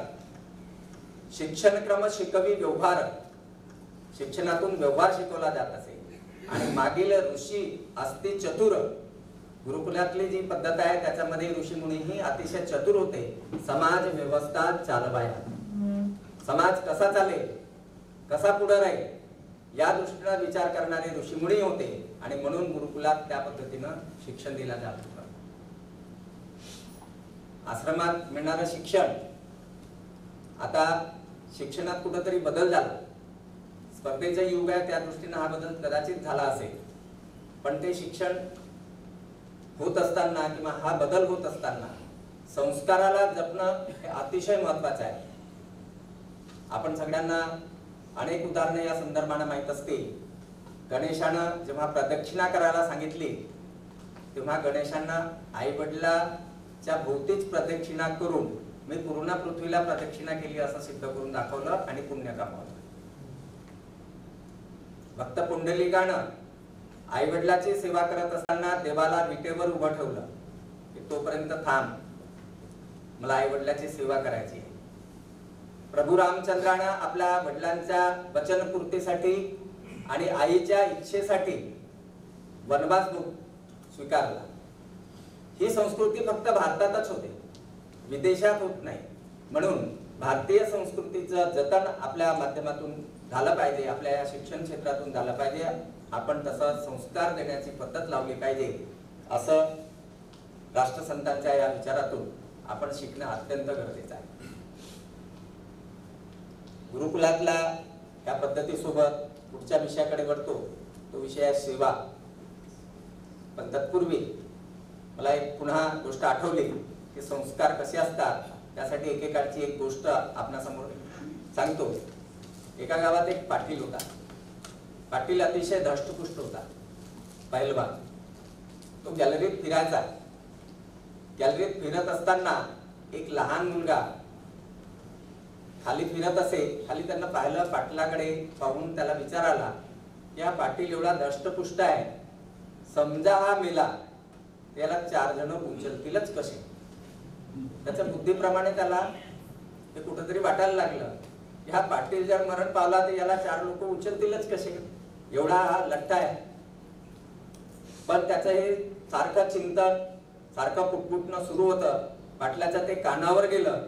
पाटलांनी त्याला माडीवर बोलवलं. बोलवल्यानंतर विचारलं, का रे तुझ्या आईबाबांनी तुला असे संस्कार दिले नाही? असंच शिकवलं का? पाटलांनी मुलाला बोलवलं, त्याला 2 झापडी मारल्या आणि कोंडून ठेवलं आणि त्याच्या वडिलांकडे फरमान पाठवलं की तुम्ही आत्ताच्या आता या, तुम्ही तुमच्या मुलाला काय संस्कार दिले ते सांगा. वडील आले. वडिलांनी विचारलं काय झालं? पाटलांनी सांगितलं की तुमचा मुलगा म्हणजे मेल्यानंतर मला 4 माणसं उचलतीलच कसे हा प्रश्न तुमच्या मुलाला पडला, असे संस्कार तुम्ही मुलाला शिकवले आहे का? वडिलांनी म्हटलं काय झालं त्यात? समजा तुम्ही उचलल्या गेले नाही तर तुमचे तुकडे करून नेऊ. आता तुकडे करून नेऊ म्हणजे अजून पाटलाला संताप, मोठा संताप आला. म्हणजे तुलाही तुझ्या वडिलांकडून असे संस्कार मिळाले नाही किंवा पूर्वजाकडून असे संस्कार मिळाले नाही म्हणून त्यालाही कोंडून ठेवलं आणि शेवटी आजोबाला बोलवलं. निदान पूर्व काळातले गृहस्थ आहे हे तरी विद्वान असतील आणि म्हणून आजोबाला बोलवल्यानंतर आजोबा आले. आजोबाला विचारलं काय झालं? तुमच्या मुलानं असं उत्तर दिलं, तुम्ही याला संस्कार शिकवलेले दिसत नाही आणि तुमचा नातू हा अशा प्रकारची बडबड करतो. म्हणजे तुमच्या पिढीत संस्कार नावाची गोष्टच नाही का? संस्कार शिकवले नाहीत का? आजोबाने उत्तर दिलं की त्यात एवढं मोठं काय? समजा तुम्ही 4 लोकांनी उचलले जाऊ शकत नसाल किंवा तुकडे करणेही तुम्हाला आवडत नसेल तर आपण माडीच पेटवून देऊ. म्हणजे या गोष्टीवरून आपल्याला सांगायचं एवढंच आहे की मुलांवर कसे संस्कार टाकायचे, कोणत्या पद्धतीनं जसे संस्कार आपण टाकणार आहोत तशी येणारी पिढी घडणार आहे. हा राष्ट्रसंतांचा संदेश ही आजच्या काळाची गरज आहे, आज त्याची आवश्यकता आहे. तिसरा विषय सेवा. सेवेने अंगी सामर्थ्य येते. जे जे बोलाल ते जे घडते. हसते परसते सर्वची होते काम त्याचे. म्हणजे आपण जी सेवा करतो ना, आता सेवा कोणती? नोकरी मिळवणं ही एक सेवाच आहे. मिळवणं ही सेवा नाही, पण निव्वळ नोकरी करणं ही सेवा नाही. पण नोकरी मिळाल्यानंतर आपल्या हातून जे सत्कर्म घडतात, आपण कोणाचं तरी भलं करतो. समजा आपण शिक्षण क्षेत्रात आहोत, शिक्षकांनी मुलाला घडवलं, त्याला आनंद होतो, त्याच्या हातून ही घडणारी सेवा आहे. म्हणजे प्रपंचासाठी नोकरी गरजेचं आहे, पण नोकरी मिळाल्यानंतर त्या नोकरीत आपल्याला मिळणारी किंवा उपलब्ध असलेली संधीचा उपयोग आपण परमार्थासाठी जर करून घेतला, आपल्या हातून परमार्थ जर झाला तर ती सेवा होते.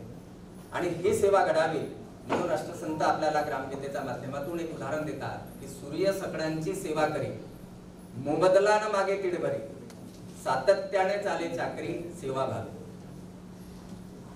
सूर्य कधी सांगत नाही मी तुम्हाला ऊन देतो, प्रकाश देतो, तुमचं जीवन सुखमय ठेवतो. त्या पद्धतीनं निष्काम वृत्तीनं सहजतेनं आपल्याला जी नोकरी मिळालेली आहे, आपल्याला आपण व्यापार करत असू, आपण अजून कुठले काम करत असू, त्या कामातून आपल्याला जी जी संधी मिळते त्या संधीतून आपल्या हातून काहीतरी परमार्थ घडला पाहिजे, या दृष्टीने आपण काम करायला शिकलो पाहिजे, असा राष्ट्रसंतांचा संदेश आहे. जनसेवेचे अनेक उदाहरण आहेत. जनसेवा करणारे बाबा आमटे यांनी कुष्ठरोगांची सेवा केली. गाडगे बाबा रंजला गंजलांची सेवा करत कीर्तनाच्या माध्यमातून. महात्मा गांधीचं उदाहरण घ्या, डॉक्टर बाबासाहेब आंबेडकरचं उदाहरण घ्या. देश सेवेचं व्रत स्वीकारून त्यांनी देशाची सेवा केली. असं सेवा करण्याची वृत्ती तुमच्या आमच्या हातून कशी घडेल त्याचं चिंतन करण्याची आज गरज आलेली आहे. राष्ट्रसंतांनी स्वातंत्र्य काळात एकदा भाषणात, त्यांची ग्रंथ आहे राष्ट्रसंतांची भाषणे, त्या भाषणातून त्यांनी एकदा संदेश दिला की देशासाठी अन्नधान्य निर्माण करणं आणि गोरगरिबांची सेवा आपल्या हातून कशी घडेल याचा विचार करणं हे गरजेचं आहे. म्हणून एकदा त्यांनी आपल्या भाषणात सांगितलं की भीष्म पितामह होते. महाभारतातली ही गोष्ट आहे, आपण सगळ्यांना कदाचित ही गोष्ट माहीत आहे. भीष्म पितामह एक तपस्वी होते, थोर पुरुष होते. तपस्वी असल्यानंतरही द्रौपदीचं वस्त्रहरण त्यांच्या देखत झालं. मग एखाद्या ज्ञानी माणसाने त्यांना विचारलं की पितामह, तुम्ही तपस्वी आहात, तपस्वी असूनही तुमच्यात एखादे घडलंच कसं? घडायला नव्हतं पाहिजे, पण घडलं. ही घटना का झाली? त्यावर भीष्म पितामह असं म्हणतात की दुर्योधन तसा वाईटच आहे. सत्यापासून किंवा चांगल्या कामापासून दूर गेलेली ज्याची बुद्धी तो दुर्योधन. मग हा दुर्योधन इतका वाईट असताना माझा नाईलाज आहे, कारण मी त्याचं मीठ खाल्लंय. त्या मिठाला जपणं माझं काम आहे, आणि म्हणून नाईलाजानं मी काही करू शकलो नाही. राष्ट्रसंत हे सांगतात, इंग्रजांचं अन्न आपण जर खाल्लं, आपल्यालाही गप्प राहावं लागेल. मग आपल्याला गप्प राहावं लागणार नाही, म्हणून आपण आपलं अन्न स्वतः पिकवलं पाहिजे आणि त्या अन्नाच्या माध्यमातून गोरगरिबांची सेवा केली पाहिजे, गोरगरिबांना ते अन्न पोहोचवलं पाहिजे. म्हणून राष्ट्रसंत सांगतात की चलचल आपुल्या गावाला, राहू नको रे शहराला, अन्न नाही तर मरशी उपाशी. हा संदेश राष्ट्रसंतांनी दिलेला आहे. आणि म्हणून त्यासाठी माणसामध्ये ती जागृती निर्माण व्हायला पाहिजे. ही जागृती निर्माण होण्यासाठी आधी त्याला माणूस बनायला पाहिजे. माणूस द्या म्हणजे माणूस द्या, हे भीक मागता प्रभू दिसला. जंबूक मेंढ्या कुत्री डुकरी बहुत मिळे तरी काय करू, यांना शहाणे करण्यासाठी मला हवा माणूस मला, असं राष्ट्रसंत मागणी करतात. मग माणूस मिळाल्यानंतर आधी मनुष्यत्व प्राप्त करा आणि त्यातून सेवावृत्ती निर्माण करा, सेवक बना, हा संदेश राष्ट्रसंतांनी दिला. भारतातली थोर पुरुष, वैज्ञानिक, प्रशासन, प्रशासकीय प्रमुख जे आहेत, ह्या सर्वांनी मिळून जर समजा सेवेकडे आपला कल वळवला, आपल्या हातून सेवा घडावी या गोष्टीला प्रायोरिटी दिली, तर नक्कीच हा भारत देश स्वर्गासमान झाल्याशिवाय राहणार नाही, रामराज्य या ठिकाणी आल्याशिवाय राहणार नाही. हा संदेश राष्ट्रसंतांचा आहे आणि तो संदेश स्वीकारण्याची आज गरज पडलेली आहे. मग आपण विद्यापीठ गीत म्हटलं, विद्यापीठ गीतामध्ये राष्ट्रसंत हाही संदेश देतात, सौंदर्य रमू घरघरात स्वर्गीया परी, की नष्ट होऊ दे ती भीती बोहरी, तुकड्यास सदा सर्वदा सेवेत कसू दे, देवरची असावे. असं वरदान राष्ट्रसंतांनी मागितलं. सेवक बनू दे, माझ्या हातून काहीतरी सेवा घडू दे, असं वरदान राष्ट्रसंत आपल्याला मागतात. म्हणून सेवा तेवढीच महत्वाची आहे. नाही तर सुंदर दिखता है तो क्या है ना, तूने सेवा ही न किया है सुंदर दिखता है तो क्या है. अलीकडची अशीच अवस्था आहे. घडी घडी में कपडे बदले, बाल में डाले कंगवा, आहे ना अशी अवस्था.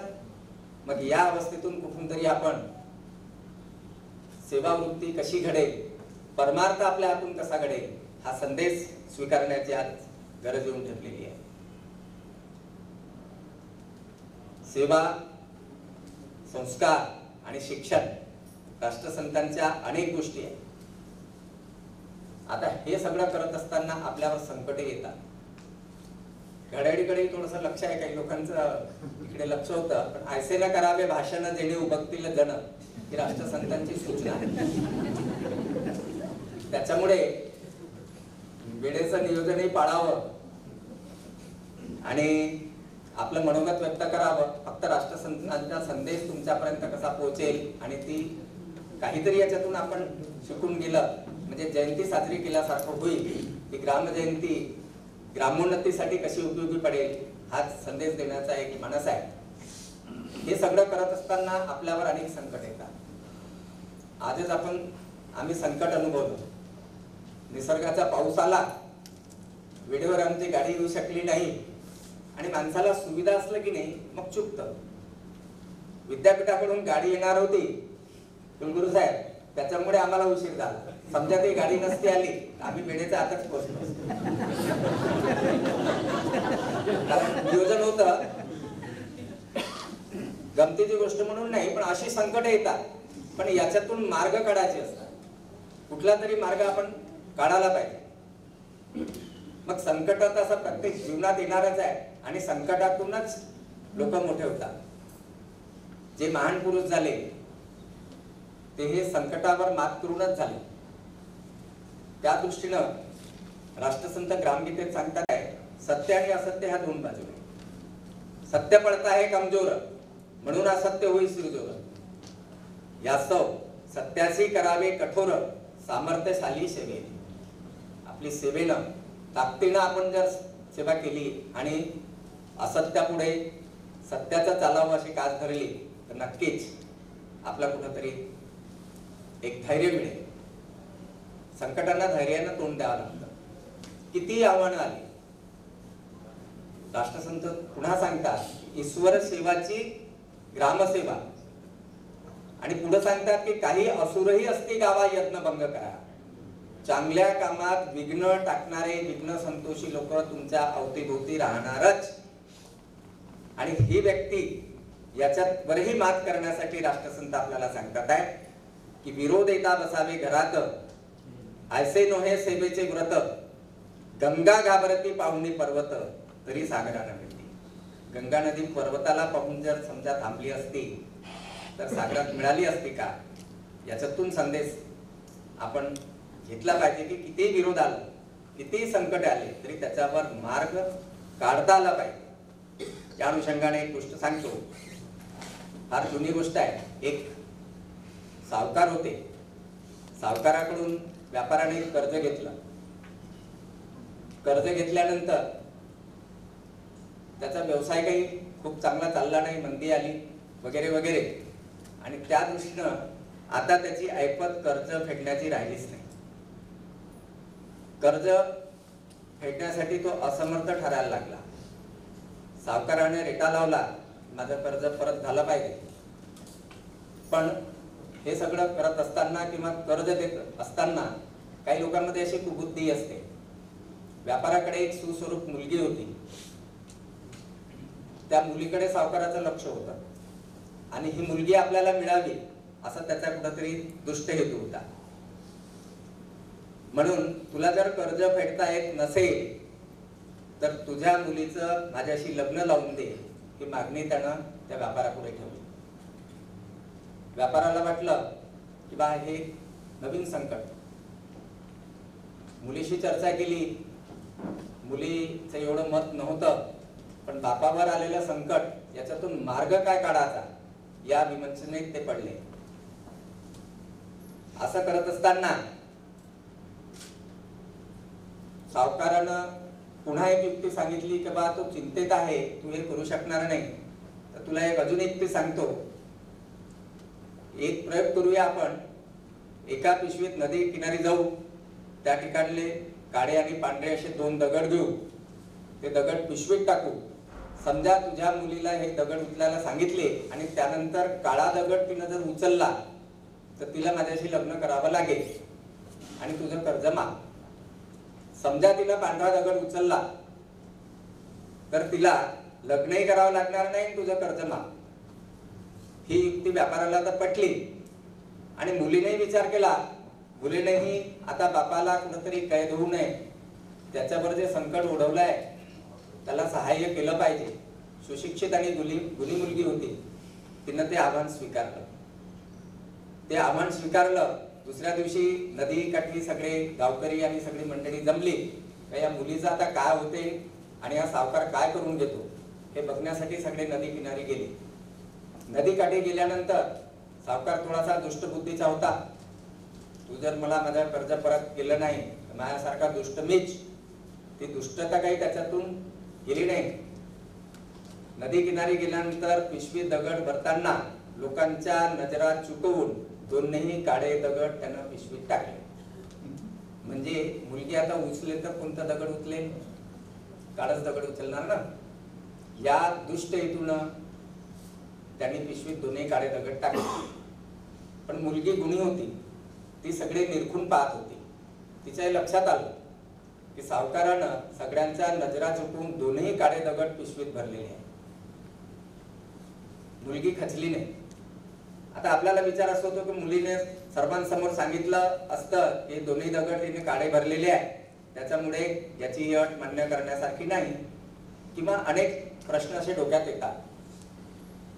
पण या आव्हानाला स्वीकारून अतिशय धीर गंभीरतेनं आत्मविश्वासानं ती समोर गेली आणि तिने पिशवीत हात टाकला, तिच्यातला एक दगड उचलला आणि तिनेही पडण्याचं सोंग केलं. खाली नदी किनारी पडली आणि त्या ज्या ठिकाणून त्यांनी दगड वेचले होते त्या ठिकाणी तो दगड टाकून दिला. तेही सगळ्यांचा नजर चुकवला. आता अशा वेळी दगड कोणता उचलला हा मोठा प्रश्नचिन्ह. दगड तिच्या हातात नाही, कारण मुलगी पडली होती. मुलगी पडली आणि त्याच्यानंतर दगड तिच्या हातात नाही. तिनं हे सुचवलं की पिशवीत जो दगड शिल्लक आहे, म्हणजे त्याच्या विरुद्ध असलेला दगड मी उचलला असेल हे त्याच्यावरून सिद्ध होईल. आणि म्हणून सावकाराची या ठिकाणी फजिती झाली. असे जे आसुर लोक असतात, म्हणजे ग्राम ईश्वर सेवाची ग्रामसेवा हाचे सर्वांचाचे सुखाचा ठेवा, परंतु काही असुरही असली गावा यत्न भंग कराया. चांगल्या कामात विघ्न आणणारे लोक असतातच.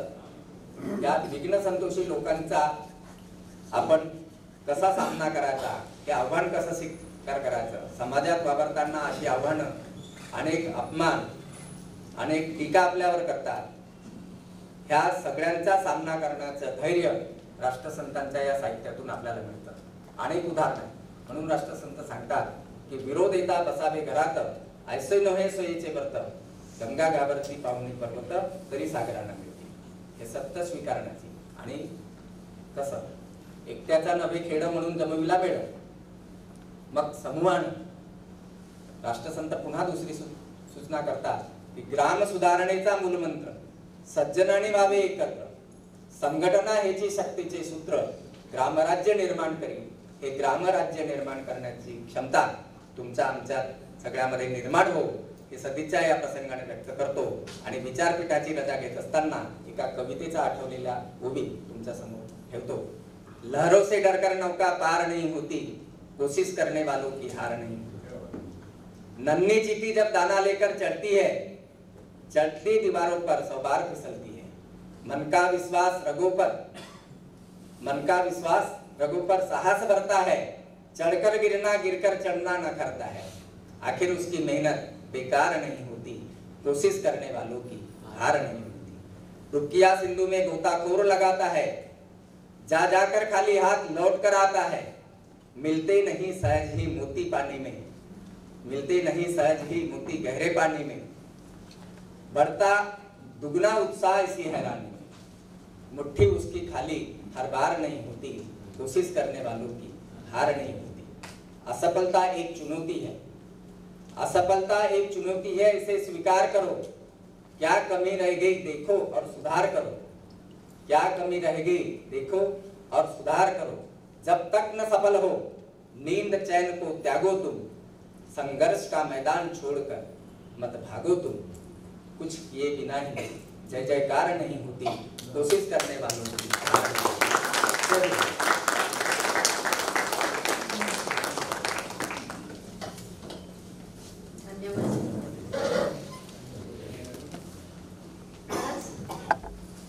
वक्त्यांनी सांगितल्याप्रमाणे शेतकऱ्यांवर जी उपासमारीची वेळ येते आहे ती यायला नको, कारण तो जगाचा पोशिंदा आहे. तसेच शिक्षण आणि जीवनाची सांगड ही घातली गेली पाहिजे असे ते बोलले. आणि संस्कारक्षम पिढी निर्माण करण्याची गरज आजही शिक्षण क्षेत्रावर आहे.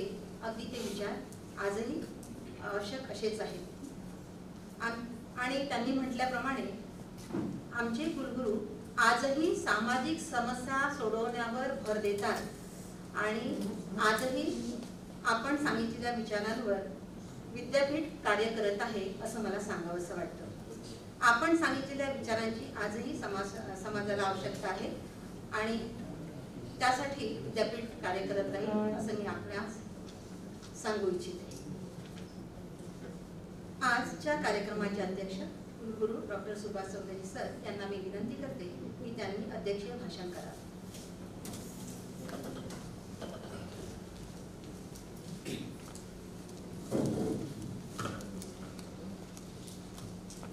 राष्ट्रसंत तुकडोजी महाराज यांना वंदन करीत आजचा हा त्यांच्या ग्राम जयंतीच्या कार्यक्रमात उपस्थित मंचावर उपस्थित माननीय श्री राधेश्यामजी निमजे, कुलगुरू डॉक्टर दुधे, कुलसचिव डॉक्टर हिवसे, अध्यासन प्रमुख डॉक्टर कोटे, उपस्थित सर्व श्रोतेगण, प्राध्यापक मंडळी, कर्मचारी आणि बंधू भगिनी, आता आज जो प्रमुख वक्त्यांचं जे इथे उद्बोधन झालं त्यामध्ये हे जे 3 पुष्प होते, शिक्षण, संस्कार आणि सेवा, याला फार सुंदर पद्धतीने गुंतल्या गेलेलं आहे आपल्यासमोर. शिक्षण म्हणजे काही प्रमाणपत्र किंवा डिग्री असावी अशातला भाग नाही. राष्ट्रसंतांनी त्या शिक्षणाची व्याख्या खूप सुंदर केलेली आहे. जर शिक्षण त्याचं जीवन जगण्यापुरता होत नसेल, कुठेतरी शासनाकडे किंवा कुणाकडे तरी नोकरी मागण्याची त्याची जर पाळी येत असेल, तर ते शिक्षण नाही असं मत राष्ट्रसंतांचं आहे. आणि शिक्षण म्हणजे तसं पाहिलं तर शिक्षण म्हणजे बुद्धीचा विकास आहे. निसर्गाने सगळ्याच गोष्टी दिलेल्या आहेत. आपल्या शरीरामध्ये, आपल्या बुद्धीमध्ये सगळं शिक्षण भरलेलं आहे. Everything is stored in our mind. आपण शिकतो म्हणून शिकतोय असं नाहीये. तो जे संत महात्मे म्हणून घेतले त्यांच्या त्या याच्यावरून असंच आहे की शिक्षण हा एक अज्ञानाचा पडदा दूर करण्याचं माध्यम आहे. अदरवाईज सगळं नॉलेज आपल्या बुद्धीत आहे, डोक्यात आहे. खूप कमी वापर त्या शक्तीचा करतो आपण. हार्डली 2 ते 5% आपण वापर करत असेल. खूप जर महान व्यक्ती असेल तर त्याचा खूप मोठा वापर, त्याचा पर्सेंटेज जास्त असतो. अन्यथा जे न शिकणारे लोक आहेत, न्यूटन असेल किंवा हे शाळेतून पळून जाणारे लोक आहेत, हे काही खूप असे शिकणारी प्रवृत्ती होती असं नाही. न्यूटननी सिद्धांत, ग्रॅव्हिटेशनलचा सिद्धांत मांडला किंवा काही घेतला, तर ते एका झाडाखाली बसले होते असं ते जे आपण ऐकत ते ऐकतो आहे की कोणी म्हणते ऍपल पडला, कोणी म्हणते आंबा पडला. त्या पडण्यावरच तो विचार करत असतो. त्याला सांगायला कोणी नाही याला गुरुत्वाकर्षण म्हणते किंवा याच्या आधी त्यांनी कधी ऐकलेलं नसेल. जे काही निघालं ज्ञान, जे काही निष्कर्ष निघालं ते त्याच्या डोक्यातूनच निघालं. त्याच्यामुळे शिक्षण सगळं आपल्या डोक्यात आहे. स्वामी विवेकानंद तेच म्हणतात, अज्ञानाचा पडदा दूर करणं म्हणजे शिक्षण. आणि आम्ही शिक्षक जे वर्ग आहे, म्हणजे मी तरी मानतो की आम्ही शिकवत नसतो. म्हणजे एखाद्याला तो शिक्षक आहे, शिकवतो आहे, तो मी शिकवलं म्हणून तो शिकला असं काही नाही. आपण फक्त एक माध्यम आहे त्याचा अज्ञानाचा पडदा दूर करायचा. त्यांनी किती केला, किती ऍक्सेप्ट केला, त्यांनी किती त्याची प्रगती करून घेतली हे त्याच्यावर अवलंबून. क्लासमध्ये जर 50-60 मुलं एकत्र असलेलं आपण शिकवत असले तर सगळ्यांना एकसारखं ज्ञान जातच नाही. ते त्यांनी किती आत्मसात केलं त्याच्यावर आहे, किंवा किती तीव्रतेने, किती गांभीर्याने ते लक्ष दिलं त्याच्यावर आहे. आणि म्हणून शिक्षण हा जीवनाशी संबंधित असला पाहिजे. आणि खूप चांगली संकल्पना जे राष्ट्रसंतांनी मांडली, जी आजच्या आजचे जे वक्ते आहेत निमजेजी यांनी सुद्धा ते मांडली, की तो शिक्षण जीवन शिक्षण असलं पाहिजे.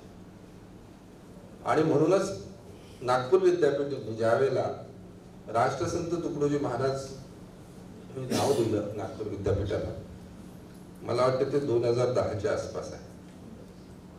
आणि त्यावेळेला जेव्हा हे नाव दिलेलं होतं त्यावेळेचे मला वाटतं कुलगुरू होते पठाण साहेब. आणि त्या राष्ट्रसंतांच्या या संकल्पनेवर जीवन शिक्षण अभियान सुरू केलं होतं. आपल्यापैकी आठवते की नाही माहिती. जीवन शिक्षण अभियानाच्या अंतर्गत खूप सारे कोर्सेस डिझाईन केलेले होते की जे शिक्षणासोबत जर हे कोर्सेस केले तर या आधारावर तो काही आपल्या पोटापाण्याची व्यवस्था करू शकेल. पुढे कालांतराने त्याच्याकडे लक्ष गेलं नाही आणि ते असं मृतावस्थेमध्ये राहिलं. कार्यक्रम चालायचे, पण त्याला अपग्रेड झालं नाही, जे आपण आता यावेळेला मागील 2 वर्षापासून करतो आहे. स्किल कोर्सेस, ज्याला जीवन शिक्षण अभियान स्किल कोर्सेस, जीवनामध्ये ज्या काही गोष्टी लागतात ते. आणि म्हणूनच जीवन शिक्षण अभियान हा राष्ट्रसंत तुकडोजी महाराज विद्यापीठामध्येच एक संकल्पना आहे, दुसऱ्या विद्यापीठात दिसणार नाही त्या टायटलमध्ये. म्हणजे राष्ट्रसंत तुकडोजी महाराज नाव दिलं, पण सोबत सोबत त्यांनी ग्रामगीतेमध्ये ज्या गोष्टीचा उल्लेख केला त्याची सुद्धा सुरुवात त्यावेळेला झाली. दरवर्षी आपण साजरा करतो आपण तुकडोजी महाराजांचं ही जी ग्राम जयंती आहे, फक्त ऐकण्यापुरतं नसावी, तर त्या ग्रामगीतेमधले जे जे एक एक पैलू आहेत ते आपल्या विद्यापीठामध्ये, आपल्या करिक्युलम मध्ये, पाठ्यक्रमामध्ये, आपल्या कामामध्ये, आपल्या कार्यामध्ये कसे अवतरता येईल, हे जर दरवर्षी छोट्या छोट्या गोष्टी आपण जर एक ठरवून घेतलं की यावेळेस मी हे करणार, यावेळेस हे करणार, मला वाटतं खऱ्या अर्थाने आपण त्यांना त्यांची ग्राम जयंती मनवतो आहे आणि राष्ट्रसंत तुकडोजी महाराज जे नाव या विद्यापीठाला आहे त्याचं मी सार्थक करतो आहे असं आपल्याला वाटायला पाहिजे. आणि म्हणूनच आपण सर्वांनी ग्रामगीता वाचली असेलच. आपण जर असा संकल्प केला की एवढी मोठी ग्रामगीता, इतक्या गोष्टी आहेत त्याच्यामध्ये, एक साथ तर लागू करू शकत नाही, पण थोडे थोडे करून जर सगळं आपल्या कार्यामध्ये, आपल्या क्षेत्रामध्ये जरी लावलं तरी परिपूर्ण आहे. आणि म्हणूनच या शताब्दी निमित्त विद्यापीठाने जे पाऊल उचललं आहे, की ग्रामगीतेमध्ये ज्या गोष्टी सांगितलेल्या आहेत की जर ग्राम विकास होईल तर देश विकास होईल, या संकल्पनेने विद्यापीठाने सुद्धा ग्राम चलो अभियान सुरू केलेलं आहे. आणि त्या अंतर्गत या सगळ्या गोष्टी, बऱ्याचशा गोष्टी घेतल्या जाणार आहेत. कमीत कमी 100व्या वर्षी तरी ग्रामगीतेचा कुठेतरी विद्यापीठ अंमलबजावणी करते आहे, याचा संदेश द्यावा. आणि संदेशापेक्षा खरंच त्या ग्रामगीतेचं इम्प्लिमेंटेशन गावोगावी होईल, याकरता जो भरपूर प्रयत्न आपल्यातर्फे करण्याचा प्रयत्न जो सुरू आहे त्याला यश येवो अशी ईश्वरचरणी प्रार्थना करतो मी. एक खूप चांगली त्याच्यासोबत जे जोडलेले संस्कार आणि सेवा हे खूप महत्वाच्या गोष्टी आहेत. कारण आतापर्यंत ज्या शिक्षणामध्ये नॉलेज यावरच शिक्षण मानलं जायचं. शिक्षण म्हणजे काही स्टोरेज ऑफ इन्फॉर्मेशन किंवा या ज्या काही ज्ञान आहे ते नव्हे, तर application of knowledge in the field, याला आपण शिक्षण म्हणायला पाहिजे असं म्हटलं जातं. आणि हे शिकत असताना आपण फक्त ज्ञान संकलन करणं किंवा संकलन म्हणजे स्टोअर करणं याच्यावरच भर दिला. आपल्याला डिग्री किंवा सर्टिफिकेट जे मिळायचं, प्रश्नाचे उत्तर लिहून जे काही मार्क मिळत होते त्याच्यावर डिग्र्या मिळाल्या. परंतु आता जो काळ आहे, जसं की यांनी निमजेंनी सांगितलं की पहिले नोकऱ्या भरपूर होत्या, शिक्षित लोक कमी होते, त्याच्यामुळे एक क्रायटेरिया लागायचा की इतकं शिकला असेल तर नोकरी देतो म्हणून ते शिकून घ्यायचे. परंतु शिक्षण घेणं किंवा डिग्री घेणं म्हणजे शिकलेलं आहे याचं जिवंत उदाहरण, याच्या उलट किंवा विरुद्ध जर बघितलं तर जे 2-3 उदाहरणं दिलेले आहेत. तुकडोजी महाराज 3रे-4थी वर्ग शिकलेले होते, पण आज त्यांचं एवढं साहित्य आहे की आज त्यांच्या नावाने रिसर्च सेंटर आहे. अशा अण्णाभाऊ साठेंची गोष्ट केली, यांचे रिसर्च सेंटर आहे. यांनी एवढं साहित्य तयार केलं की आपणही करू शकणार नाही. मग यांना कुठून शिक्षण आलं? शिक्षण हा आपल्यातून तयार झालेला, निर्माण झालेला ज्ञान असेल किंवा अनुभव असेल किंवा ज्या काही त्यांनी आकलन केलं असेल, आपल्या विचारांनी ते खोलवर गेले असेल, तिथनं काहीतरी बाहेर निघालेलं असेल, ते शिक्षण. एज्युकेशन हा सर्वव्यापी आहे, काही तो लिमिटेड नाही की फक्त डिग्री, बोर्ड किंवा युनिव्हर्सिटीतून घेतलेली सर्टिफिकेट म्हणजे शिक्षण आहे असं नाही. तर या सगळ्या गोष्टीकडे जर आपण लक्ष दिलं तर आपल्याला कळेल की न्यू एज्युकेशन पॉलिसी जी आली आहे आपली, नॅशनल एज्युकेशन पॉलिसी, या गोष्टीचा कुठेतरी अंतर्भाव झालेला. आपण जे आतापर्यंत शिक्षण घेत होतो त्याच्यामध्ये फक्त knowledge, capacity of knowledge, knowledge development, character development कुठेच नव्हतं. आता नवीन याच्यामध्ये ह्या नॉलेज डेव्हलपमेंट कडे कमी लक्ष दिलं. म्हणजे आता तुम्ही जर बघितलं NEP 2020 मध्ये याच्यामध्ये विषय कमी केलेले आहे, क्लासरूम टीचिंग कमी केलेली आहे आणि जास्त भर घातलेला आहे की ऍक्टिव्हिटी कशी करता येईल, तुम्ही घेतलेलं नॉलेज तो अप्लाय कसं करता येईल. त्याच्यामध्ये इंटर्नशिप आलेली आहे, त्याच्यामध्ये ऍक्टिव्हिटी आलेली आहे, त्याच्यामध्ये थोडाफार रिसर्च आलेला आहे, त्याच्यामध्ये बाकीच्या म्हणजे तो अभ्यास करत बसण्यापेक्षा खेळत आहे, काहीतरी करत आहे, ही जी ऍक्टिव्हिटी आहे परफॉर्मिंग लर्निंग फ्रॉम ऍक्टिव्हिटी, याच्यावर जास्त भर दिले. म्हणजे कुठेतरी आता एक लक्षात आलेलं आहे की आपल्याला हे ज्ञान कमी पण त्या ज्ञानाचा उपयोग जास्त कसा करता येईल असा पाठ्यक्रम तयार करावा, त्या पद्धतीचं हे डिझाईन आहे. आणि या सोबत कॅरेक्टर बिल्डिंग कशी करता येईल, कारण आता देशाला गरज आहे कॅरेक्टर बिल्डिंगची. म्हणजे नॉलेज बिल्डिंग हा आता सेकंडरी पार्ट असायला पाहिजे, कॅरेक्टर बिल्डिंग हे सगळ्यात महत्वाचं आहे. आणि या कॅरेक्टर बिल्डिंग सोबत जर समजा आपलं नॉलेज बिल्डिंग झालं, या सगळ्यात पेक्षा महत्वाचं आहे ते आहे कॅपॅसिटी बिल्डिंग. शिक्षण म्हणजे विद्यार्थ्यांचं कॅपॅसिटी बिल्डिंग झाली पाहिजे. कॅपॅसिटी बिल्डिंग मध्ये सगळ्याच गोष्टी आहेत.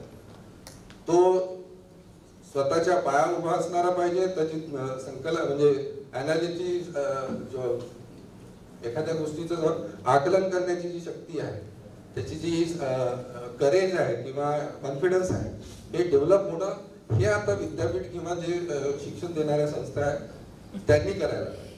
आता नॉलेज बिल्डिंग आणि कॅरेक्टर बिल्डिंग सोबत सगळ्यात आता प्रायमरी स्टेज आलेली आहे कॅपॅसिटी बिल्डिंग. आणि म्हणून आता जितके काही इन्स्टिट्यूशन्स असेल त्यांनी इन्स्टिट्यूट ऑफ कॅपॅसिटी बिल्डिंग असं ठेवायला पाहिजे. याचा khadi and village industries commission मध्ये असंच एक डिपार्टमेंट होतं, ह्युमन रिसोर्स डेव्हलपमेंट. त्याचं नाव बदलून डिपार्टमेंट ऑफ कॅपॅसिटी बिल्डिंग, म्हणजे ग्रामीण भागामधल्या जे काही ज्याला म्हणतो आपण युवा वर्ग आहे त्याची कॅपॅसिटी बिल्डिंग कशी होईल. संकल्पना चांगली होती परंतु ते इम्प्लिमेंट होऊ शकते नाही, कारण सरकारी यंत्रणा किंवा पॉलिसीज खूप चांगल्या असतात पण ती फील्डवर पोहोचल्याला यंत्रणा तुटकी असल्यामुळे ती तिथपर्यंत पोहोचत. आणि म्हणून विद्यापीठ एक असं मार्ग आहे किंवा शाळा कॉलेजेस हे असे हे आहे, रिसोर्सेस आहे किंवा सोर्सेस आहे की ज्याच्यामध्ये खूप मोठा नेटवर्क आहे मॅन पॉवरचा. त्याचा वापर करून जर आपण फील्डपर्यंत या सगळ्या योजना या सगळ्या गोष्टी पोहोचवल्या तर मला वाटते ग्राम विकास व्हायला वेळ लागणार नाही.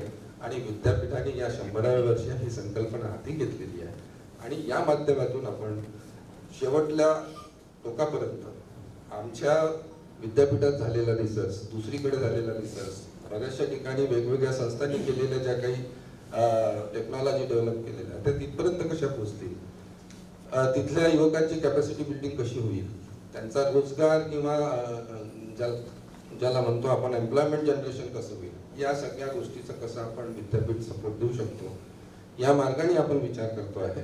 आणि म्हणूनच जी ग्रामगीतेच्या बद्दलची संकल्पना मांडली होती तुकडोजी महाराजांनी ती आपण या माध्यमातून पूर्ण करू. आणि ग्रामगीतेमध्ये भर देण्याचं कारणही दुसरं आहे. आज विचार करा, मी एक छोटस उदाहरण देतो की आजपासून 50 वर्षा अगोदरची याची कॉस्ट, अन्नधान्याची कॉस्ट आणि आपला पगार यांचा रेशो बघा, या दोघांचा रेशो. आणि आज अन्नधान्याची कॉस्ट आणि आपला पगार याचा रेशो बघा, कितीतरी मल्टिपल टाइप्स आपला पगार जास्त आहे आणि त्यांना मिळणारा जो मोबदला आहे तो खूप कमी आहे. समजा तो शेतकरी नसता, ग्रामीण भाग नसता, हे जर आपण थोडासा विचार करा की याला इंडस्ट्री म्हणून जर वापरलं असतं शेतीला किंवा ती शेतीत काम करणारा, तर 1 किलो धान्याची किंमत कशी लावली असती. कारण धान्य उगवणं म्हणजे सगळ्या गोष्टी आल्या, पाणी आलं, वारा आला, जमीन आली, मेहनत आलं, मार्केटिंग आलं, फवारा आला. पण कधीही आपण निसर्गाने दिलेले जे काही आपल्याला रिसोर्सेस आहे, हा निसर्गाचं प्लॅनिंग खूप जबरदस्त असतं. ज्या गोष्टी माणसाला किंवा प्राण्यांना लागतं ते मुबलक प्रमाणात देऊन टाकले. सूर्यप्रकाश त्याच्याशिवाय जगूच नाही शकत, पूर्ण फ्रीमध्ये आहे. ऑक्सिजन, वारा पूर्ण फ्रीमध्ये दिलेला आहे. ज्याच्याशिवाय आपण जगू शकत नाही ते फ्रीमध्ये आहे. पाणी दिलेलं आहे, याची किंमत आपण लावत नाही. पण समजा आपण त्या पाण्याची किंमत लावली, कारण 1 किलो गहू लावायला जवळजवळ नाही म्हटलं तर 800 ते 1000 लिटर पाणी लागतं. लावा त्याची किंमत. जमिनीची तो किराया घेत नाहीये, त्याचं आपण हे करतोय, म्हणजे तो सुद्धा लावलेला नाही त्याच्यामध्ये. कॉस्ट म्हणजे प्रोडक्शन कॉस्ट जर बघतो इंडस्ट्रीच्या दृष्टिकोनातून, जर आज गव्हाची किंमत लावतो म्हटली तर ते 100 रुपयाच्या खाली नाही किलो. लँड कॉस्ट आहे, सनलाईट कॉस्ट आहे, लेबर कॉस्ट आहे, जमिनीची कॉस्ट आहे, बाकीच्या सगळ्या कॉस्ट आहे, इंटरेस्ट आहे. जे इंडस्ट्री ह्या सगळ्या कॅल्क्युलेशन करते तेव्हा कॉस्ट ऑफ प्रोडक्शन तयार होतं. पण तो फक्त आपल्या मेहनतीचाच पैसा घेतो, बाकी ह्या सगळ्या कॉस्ट त्याला मोकळ्या आहे. आणि म्हणून 70-80% किंवा 60% लोक जे ग्रामीण भागात आहे, हे आपल्या शहरांना काहीतरी खूप मोठा सपोर्ट आहे. ते आहेत म्हणून आपल्याला धान्य आहे, आपण जगतो आहे, आणि तेही स्वस्त दरामध्ये. म्हणून आपल्या सगळ्या नागरिकांचं हे असायला पाहिजे, तुकडोजी महाराजांच्या याच्यामध्ये ग्रामगीतेमध्ये हा एक स्पिरिट आहे की आपण ऋणी आहोत. ही भावना आपल्यामध्ये आली पाहिजे की हे आपण जे जगतो आहे हे लोकांच्या सहभागातून, त्यांच्या सहकार्यातून, त्यांच्या कष्टामुळे जगतो आहे. अदरवाईज एकटा माणूस जगू शकत नाही. आणि ही जर ऋणी भावना जोपर्यंत येणार नाही तोपर्यंत सेवाभाव उत्पन्न होणार नाही. जे सेवेचं आपण सूत्र सांगितलं की हे या सगळ्यांचं आपण ऋणी आहोत आणि हे ऋण फेडण्याकरता आपल्याला सेवा देणं जरुरी आहे. हे जेव्हा येईल की नाही आपलं कुठेतरी कर्तव्य आहे, आपल्याला ऋणानुबंध आहे आणि ही सामाजिक ऋण आहे, ते फेडलं पाहिजे, ही जाणीव जोपर्यंत होणार नाही तोपर्यंत सेवाभाव निर्माण होणार नाही. आणि ही सगळं संकल्पना या ग्रामगीतेमध्ये मांडलेली आहे. अचानक काही सगळ्या गोष्टी बदल होऊ शकत नाही, परंतु ग्रामगीता आणि त्यांचे उद्देश, त्यांचं स्पिरिट पोहोचण्याकरता तेही काम आम्ही हाती घेतलेलं नाही. परंतु जे काही लिहिलं आहे ते आम्ही कसं इम्प्लिमेंट करू शकतो एवढा एक आपण उद्देश घेऊन बाहेर निघतो आहे. आणि मला वाटतं आपण सगळ्यांच्या सहकार्याने आपण राष्ट्रसंतांच्या या संकल्पनेला कुठेतरी आपण मूर्त रूपात आणू शकू आणि आपण सगळ्यांची या अभियानाला सहकार्य लावेल अशी मी आशा करतो आणि अपेक्षा करतो. आज खूप सुंदर या विषयावर उद्बोधन केलेलं आहे माननीय प्रमुख वक्त्यांनी. आणि साठा एवढा आहे ग्रामगीतेमध्ये की त्याच्यातले फक्त काही 3च मुद्दे यांनी घेतलेले आहे. अजून जन्मापासून मरणापर्यंत आणि सकाळपासून संध्याकाळपर्यंत ह्या एका जातीपासून सगळ्या जातीपर्यंत हे सगळे इन्क्लूड केलेलं आहे. इतके अध्याय त्याच्यामध्ये आहे, ते बोलायला गेलं तर आठवड्याच्या वर लागेल. परंतु आपण आपली जी संस्था आहे, शिक्षण संस्था किंवा एज्युकेशन, या माध्यमातून आपण किती देऊ शकतो तेवढं जरी आपण विचार केला तरी आपण खूप काही राष्ट्रसंत तुकडोजी महाराजांमध्ये ज्या संस्थेमध्ये काम करतो आहे त्याचं आपण कुठेतरी समाधान व्यक्त करू की आपण काहीतरी दिलं, काहीतरी सेवा दिली. आणि हे जर सेवा आपण सतत वाढवत राहिली तर मला वाटतं की आपला हा जो एरिया आहे नागपूर विद्यापीठाच्या अंतर्गत येणारा तो जरूर डेव्हलप होईल आणि एक मॉडेल राष्ट्रसंतांच्या विचाराचं तयार होईल अशी अपेक्षा करतो आणि इथे थांबतो. धन्यवाद.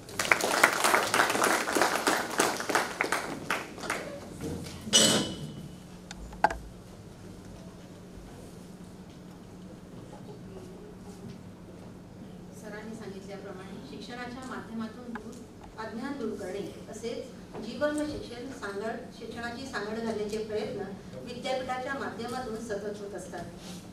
सेवाभाव जागृत व्हावा असेही त्यांनी सांगितले आणि आज खरंच या विचारांची आवश्यकता आहे. धन्यवाद सर. कार्यक्रमाचा शेवटचा टप्पा म्हणजे आभार प्रदर्शन. मी कुलसचिव राजीव उसे सर यांना विनंती करते की त्यांनी उपस्थितांचे आभार मानावे.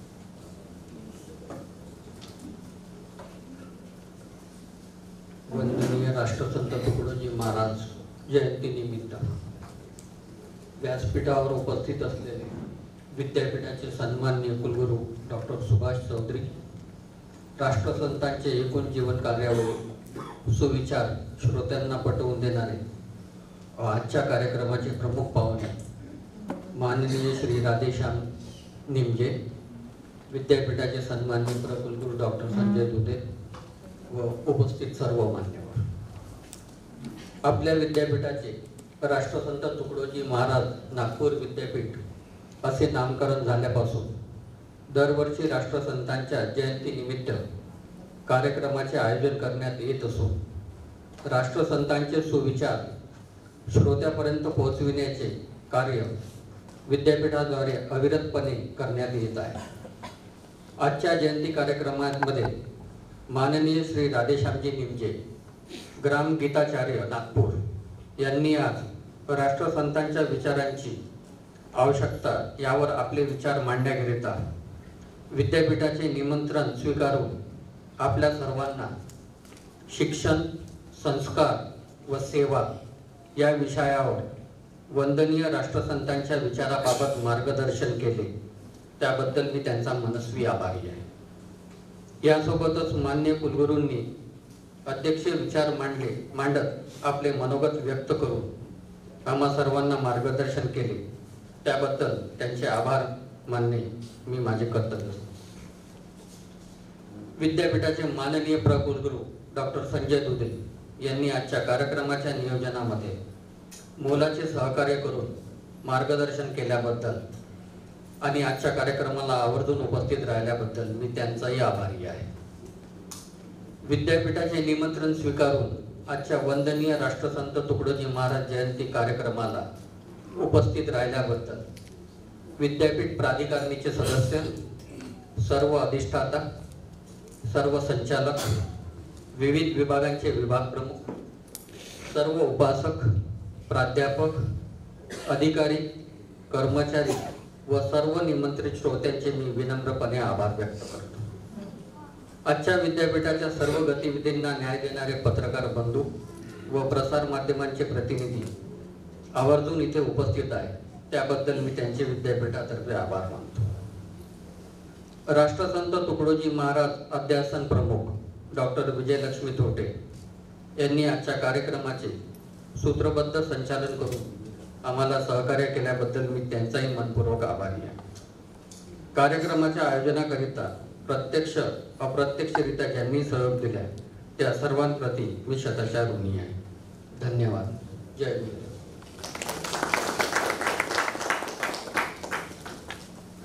धन्यवाद सर.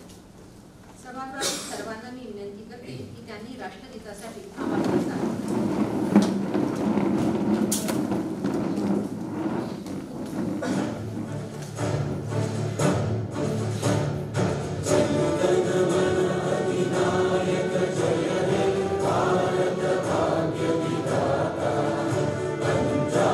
Siddha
बेसा बेसा